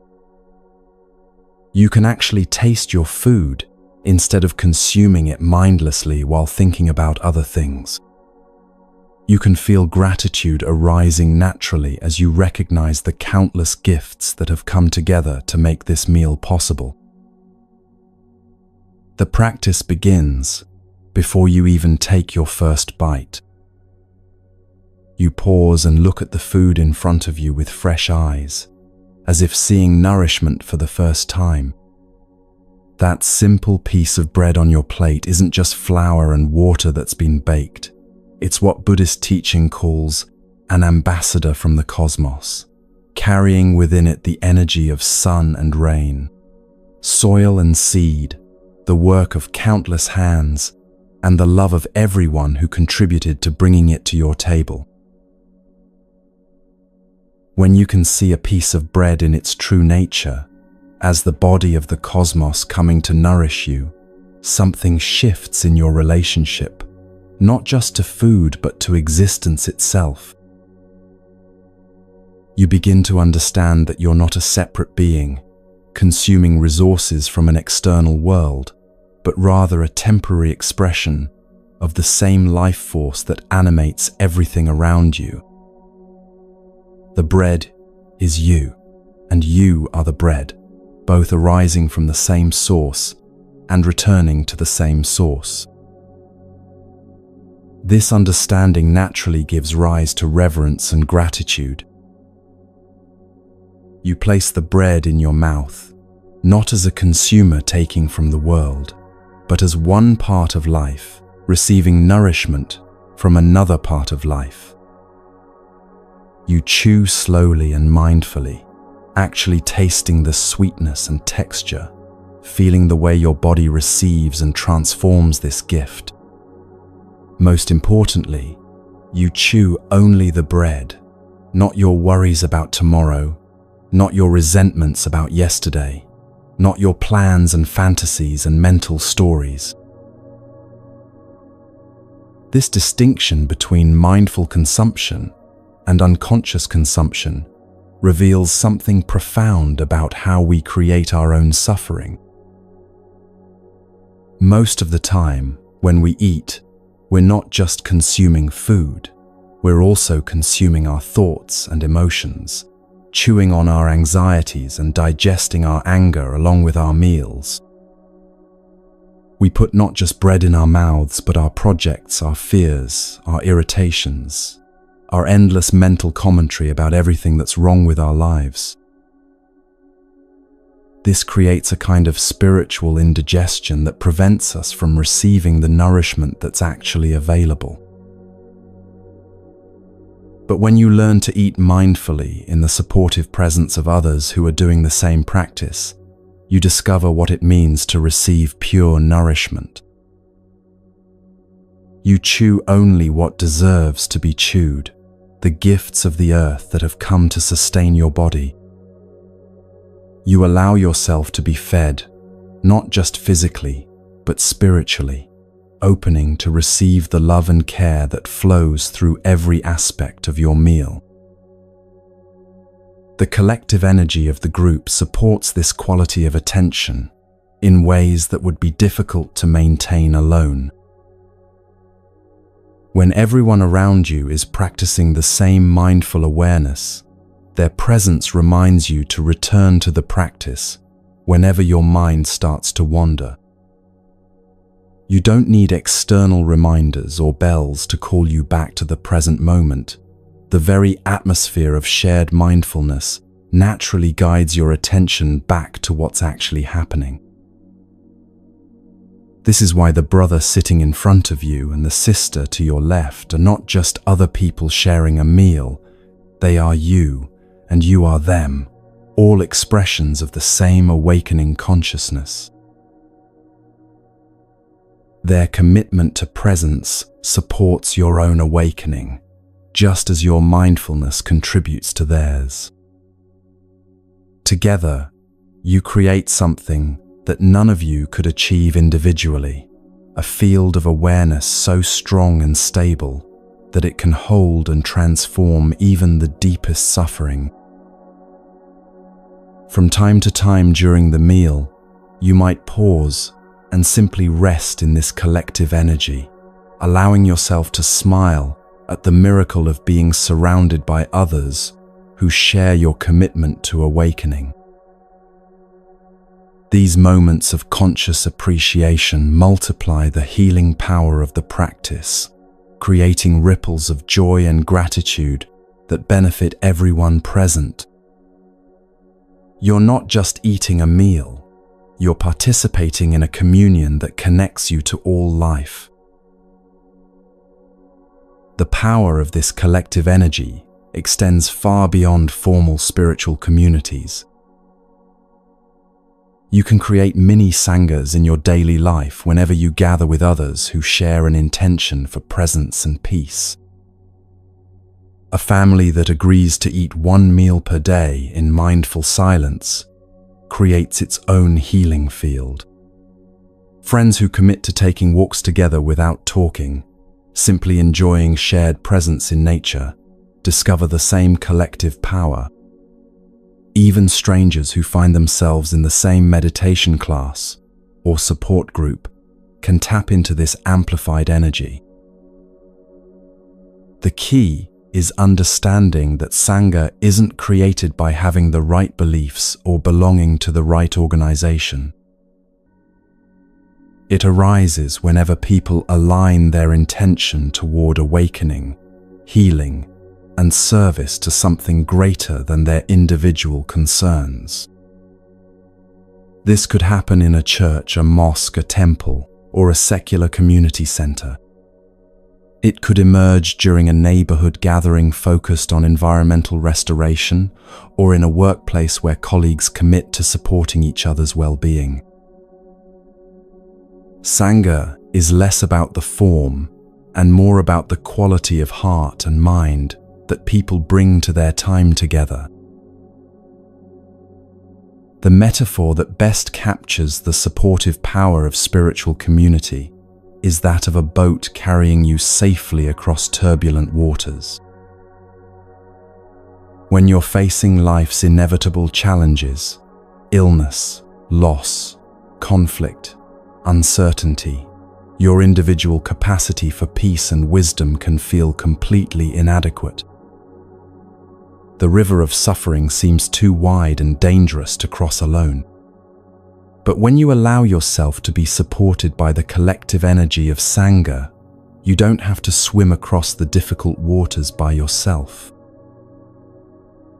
You can rest in the boat of shared practice and let the community's combined wisdom and compassion carry you to safety.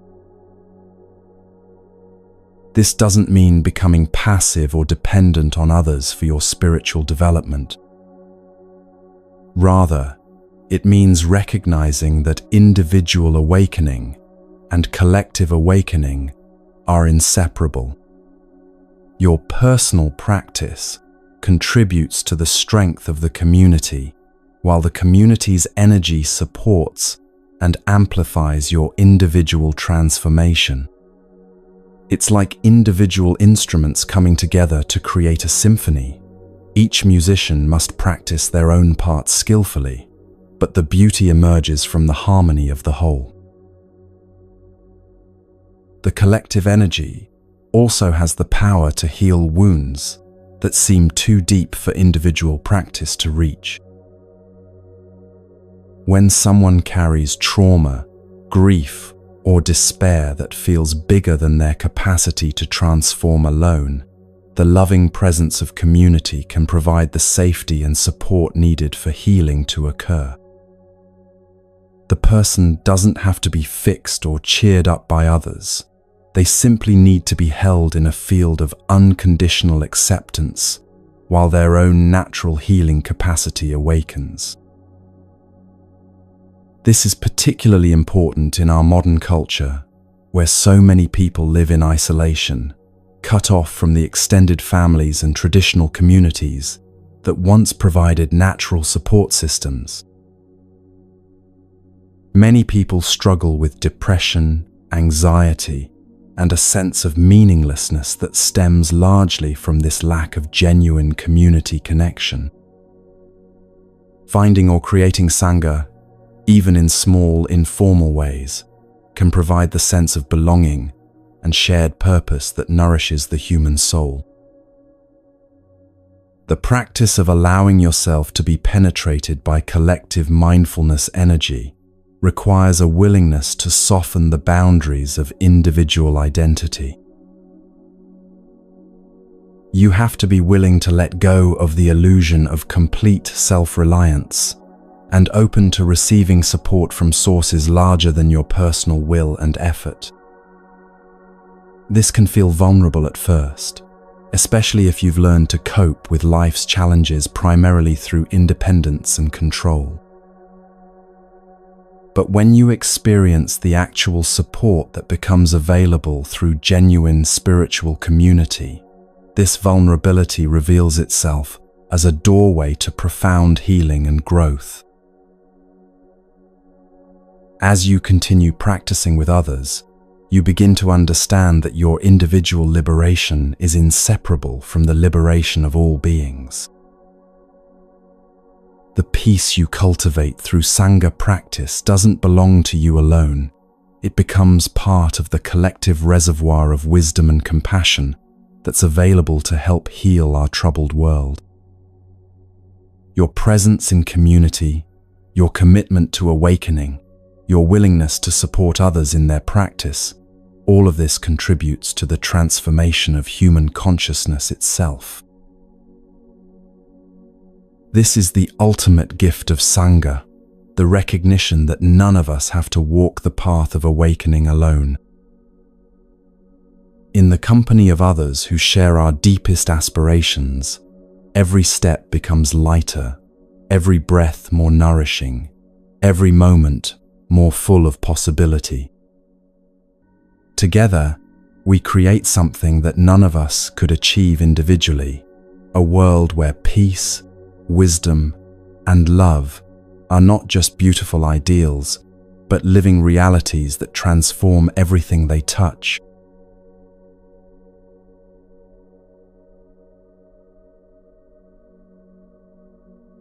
There's a sacred temple that exists within your own heart, complete with everything you need for complete liberation from suffering. This isn't a metaphor or wishful thinking, but a recognition of the actual spiritual architecture that lives within every human being. You don't need to travel to distant places or spend years in formal training to access this inner sanctuary. You don't need special permissions or initiations from external authorities. The temple of your true nature is always available, waiting for you to discover the 3 doorways that lead to perfect freedom.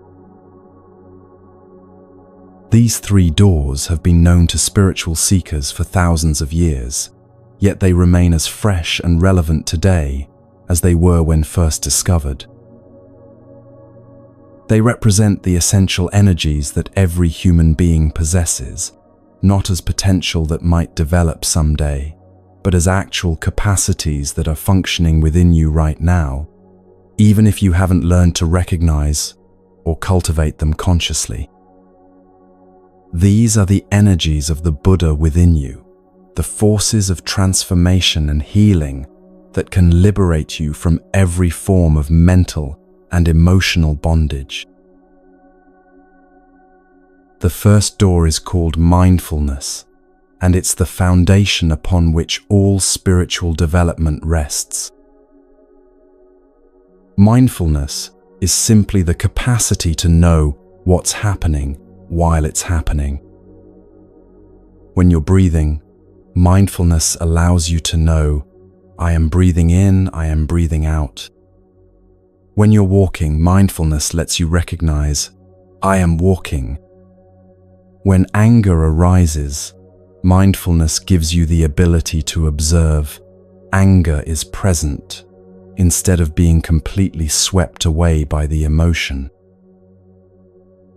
This might sound almost too simple to be transformative, but mindfulness is like the key that unlocks every other spiritual capacity.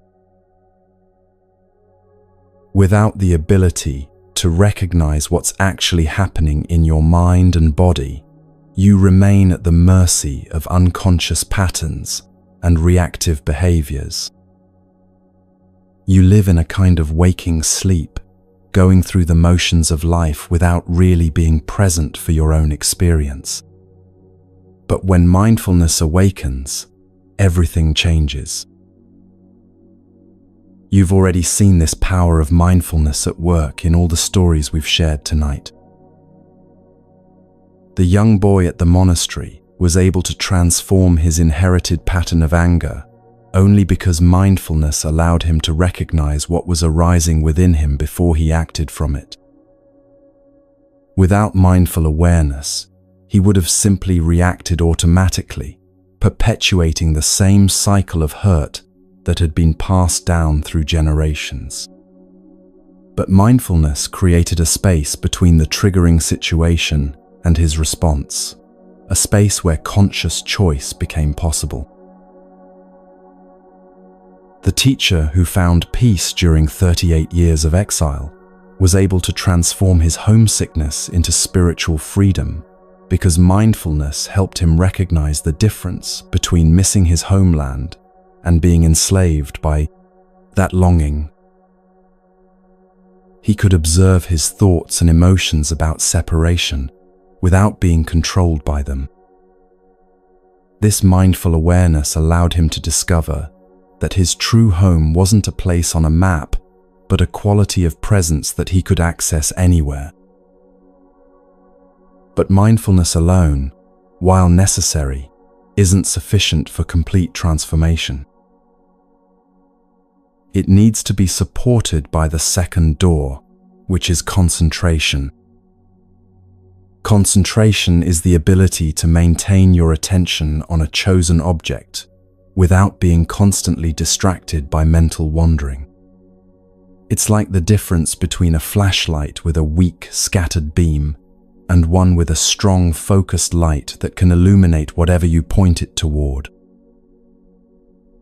Most people's attention is extremely scattered, jumping from thought to thought, from sensation to sensation, from memory to fantasy, like a monkey swinging from branch to branch. This scattered attention makes deep understanding and lasting change nearly impossible. You might have moments of insight or clarity, but they quickly get lost in the chaos of mental distraction. Concentration training develops your capacity to sustain attention long enough for real transformation to occur. When you practice mindful breathing, for example, you're developing both mindfulness and concentration simultaneously. Mindfulness recognizes when you're breathing in and when you're breathing out. Concentration maintains your attention on the breath, even when your mind wants to wander to other concerns. The stronger your concentration becomes, the more stable your mindfulness can be, and the deeper your capacity for insight grows. This is why all the practices we've explored tonight naturally develop concentration. When you walk mindfully, placing your complete attention on each step, you're training your mind to stay focused despite countless potential distractions.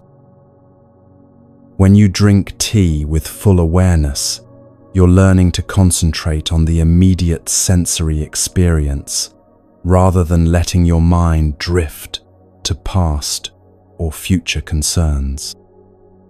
When you listen deeply to someone else's pain, you're developing the concentration necessary to maintain compassionate attention, even when your own emotions are triggered. The beautiful truth about concentration is that it naturally deepens mindfulness, and mindfulness naturally supports concentration. They work together like two wings of a bird, lifting your consciousness to heights that neither could reach alone. As your ability to concentrate improves, you become more mindful of subtle mental and emotional patterns that were previously below the threshold of awareness. And as your mindfulness becomes more refined, you naturally develop greater interest in maintaining concentrated attention because you can see how much more clearly it allows you to understand your experience. The third door is insight, and it's the goal toward which mindfulness and concentration naturally lead. Insight isn't intellectual understanding or philosophical knowledge, though it may express itself through concepts and words. It's the direct, immediate recognition of truth that arises when you look deeply into the nature of reality with a mind that's both mindful and concentrated. Insight has the power to liberate you from suffering because it reveals the fundamental misconceptions that create suffering in the first place. The boy at the monastery experienced a profound insight when he recognized that he was a continuation of his father, rather than a separate person who had been victimized by his father's anger. This wasn't something he figured out intellectually. It was a direct seeing that arose spontaneously when his mind was calm and clear enough to perceive the truth of interconnectedness. That single moment of insight completely transformed his relationship to his family history and his understanding of personal responsibility. The teacher's insight that his true home existed in the present moment, rather than in any geographical location, came through the same process of looking deeply with a concentrated, mindful awareness. He didn't reason his way to this understanding through logical analysis. Instead, it emerged naturally when his mind was stable and clear enough to see through the illusion that happiness depends on external circumstances. This insight didn't just change his thinking, it transformed his entire way of being in the world. These three energies, mindfulness, concentration, and insight, work together as an integrated system for complete spiritual development. You can't develop one without naturally strengthening the others. Every moment of mindful awareness contributes to your concentration. Every period of concentrated attention deepens your mindfulness. And when mindfulness and concentration are both present, insight arises naturally, like fruit ripening on a tree. This is why you don't need to worry about whether you're practicing correctly or making sufficient progress. If you're sincerely cultivating any one of these three energies, you're automatically developing all three. When you pay attention to your breathing, you're not just developing concentration, you're also practicing mindfulness of your body and creating the conditions for insights about the nature of life itself. When you walk mindfully, you're not just being present with physical movement, you're also training concentration and opening to deeper understanding about your connection to the earth and all life. The temple in your heart contains all three of these energies as naturally as a flower contains fragrance. They're not foreign imports that need to be installed through years of difficult training. They're expressions of your deepest nature, temporarily obscured by habits of distraction and reactivity, but always available to be rediscovered. Every human being who has ever lived has possessed these capacities because they're part of what it means to be conscious. What spiritual practice does is help you recognize and strengthen what's already present. It's like clearing dust from a mirror so it can reflect clearly, or removing clouds so the sun can shine through. The mirror was always perfect. The sun was always bright. They just needed the obstacles removed to function at their full capacity. Your mindfulness, concentration, and insight are already complete within you, waiting to be activated through conscious practice. This understanding completely changes how you approach spiritual development. Instead of trying to acquire something you don't have, you're learning to uncover something you've always possessed. Instead of feeling inadequate or far from your goal, you can recognize that every moment of practice is actually a homecoming to your true nature. You're not becoming someone different. You're discovering who you really are, beneath all the layers of conditioning and confusion. The 3 doors to freedom are always open, always accessible, always inviting you to enter.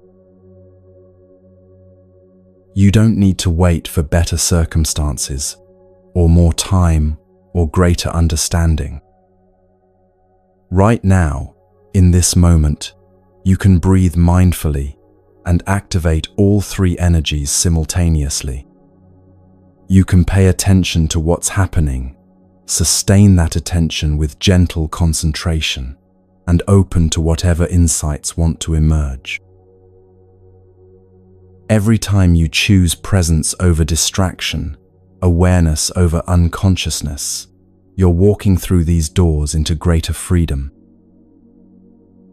Every moment of mindful living is simultaneously developing your concentration and creating space for insight to dawn.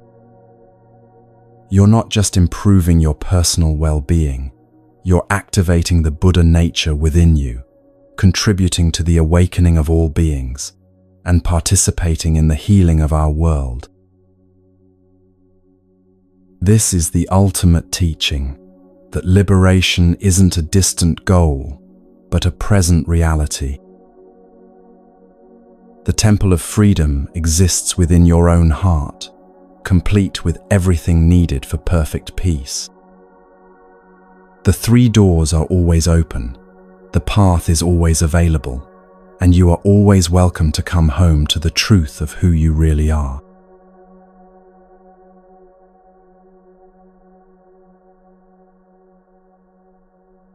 As we reach the end of this gentle journey together, take a moment to feel what has shifted within you over these past hours.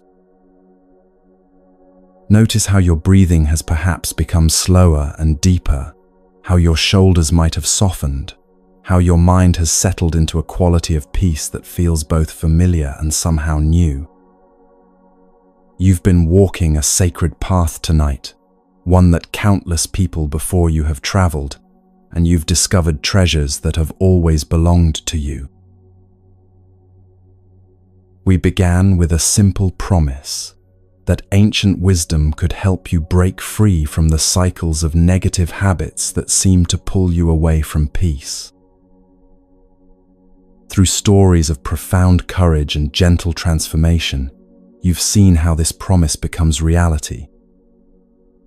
You've witnessed a young boy discover that his inherited anger could become a doorway to healing rather than a prison of reactivity. You've accompanied a teacher through 38 years of exile as he found that his true home had never been a place on a map, but a quality of presence available in every moment. You've learned that the sound of a bell can become the voice of your deepest wisdom, calling you back to who you really are. You've discovered that enemies are not obstacles to overcome, but teachers offering you the chance to develop qualities you never knew you possessed. You've seen how the simple act of walking mindfully or drinking tea with awareness can become revolutionary acts that liberate not just yourself, but all the ancestors whose struggles live on through you. These aren't just beautiful stories from distant times and places. They're reflections of possibilities that exist within your own life, invitations to recognize that every challenge you face is simultaneously an opportunity for awakening. The difficult family member who triggers your impatience is offering you the chance to practice the same compassionate listening that transforms suffering wherever it's applied. The anxiety that arises before important events is calling you to discover the peace that doesn't depend on outcomes being perfect. Every moment of your ordinary life contains the same potential for transformation that we've explored together tonight. When you wake up in the morning, you can choose to begin the day by arriving fully in your body through conscious breathing, rather than immediately reaching for your phone to escape into mental distractions. That first breath of the day can become a declaration, "I have arrived, I am home," acknowledging that peace doesn't require better circumstances, but simply conscious presence with whatever circumstances arise. As you move through your morning routine, you can transform each activity into mindfulness practice. Brushing your teeth becomes an opportunity to feel completely present in your body. Making coffee or tea becomes a ceremony of gratitude for the gifts of the earth. Looking in the mirror becomes a moment to offer yourself the same compassion you would give to a beloved friend. These small shifts in attention and intention gradually transform your entire experience of being alive. When you step outside, you can remember that every footstep is an opportunity to generate what we called the energy of freedom and solidity. You're not just moving your body from one location to another, you're participating in the ancient practice of walking meditation that has the power to heal patterns stretching back through generations. Your ancestors are taking those steps with you, finding peace through your peace, discovering liberation through your conscious presence. The challenges of your day, the traffic that tests your patience, the coworker who seems impossible to please, the unexpected problems that disrupt your plans, all become opportunities to practice what you've learned about transforming reactivity into wisdom. Instead of immediately judging difficult situations as obstacles to your happiness, you can pause and breathe, remembering that every challenge is offering you the chance to develop deeper qualities of patience, understanding, and compassion.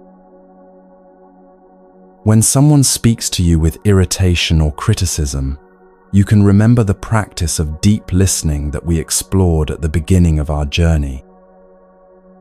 Instead of defending yourself or preparing your counter-argument, you can offer the gift of complete presence, listening not just to their words, but to the pain or fear that might be driving their reactivity. This doesn't mean accepting inappropriate behavior, but it means responding from wisdom rather than simply reacting from your own defensive patterns.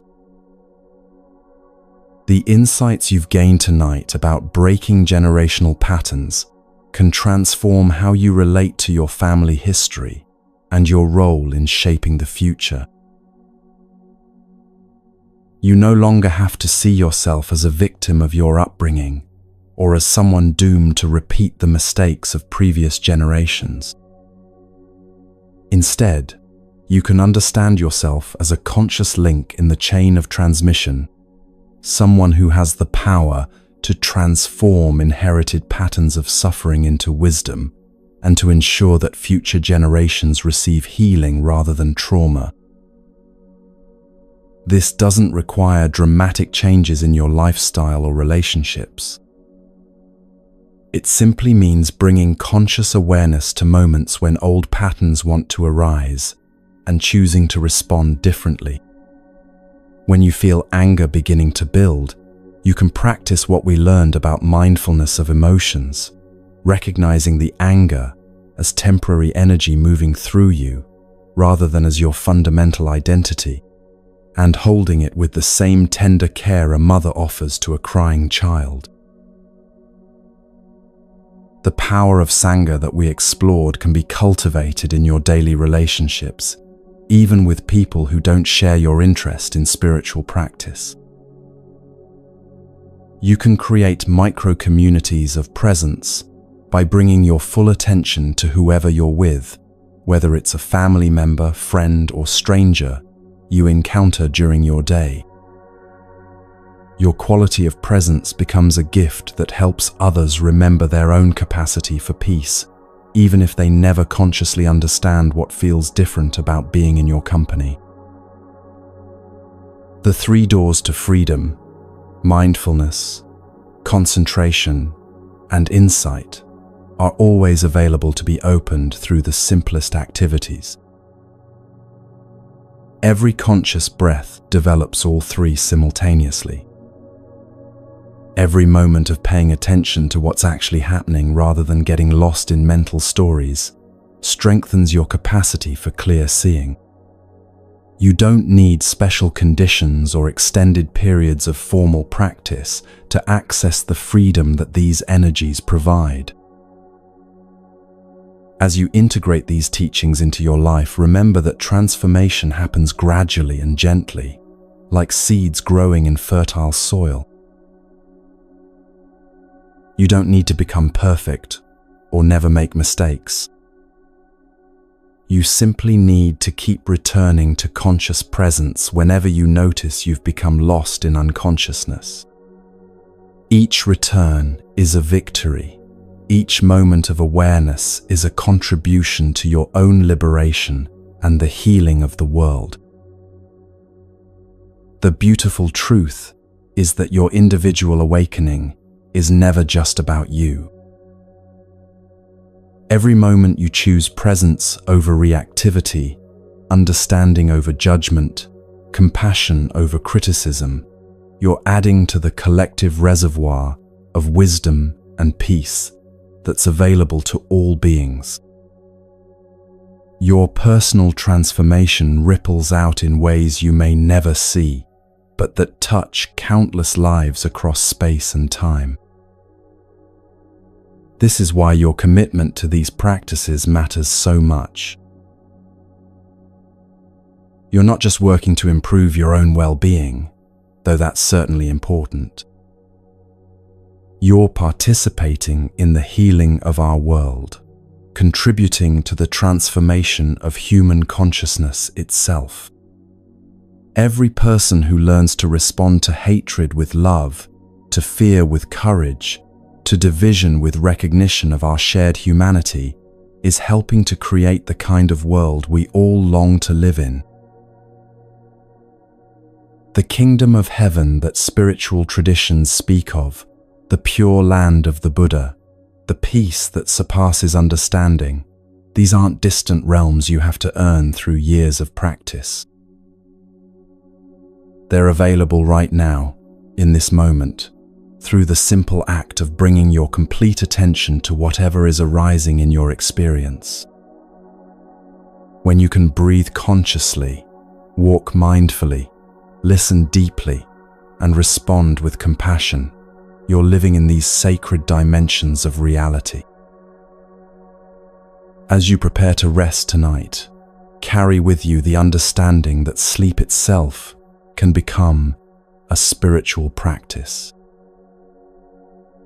Instead of falling asleep while your mind is still churning with worries or plans, you can use the transition into sleep as an opportunity to practice letting go.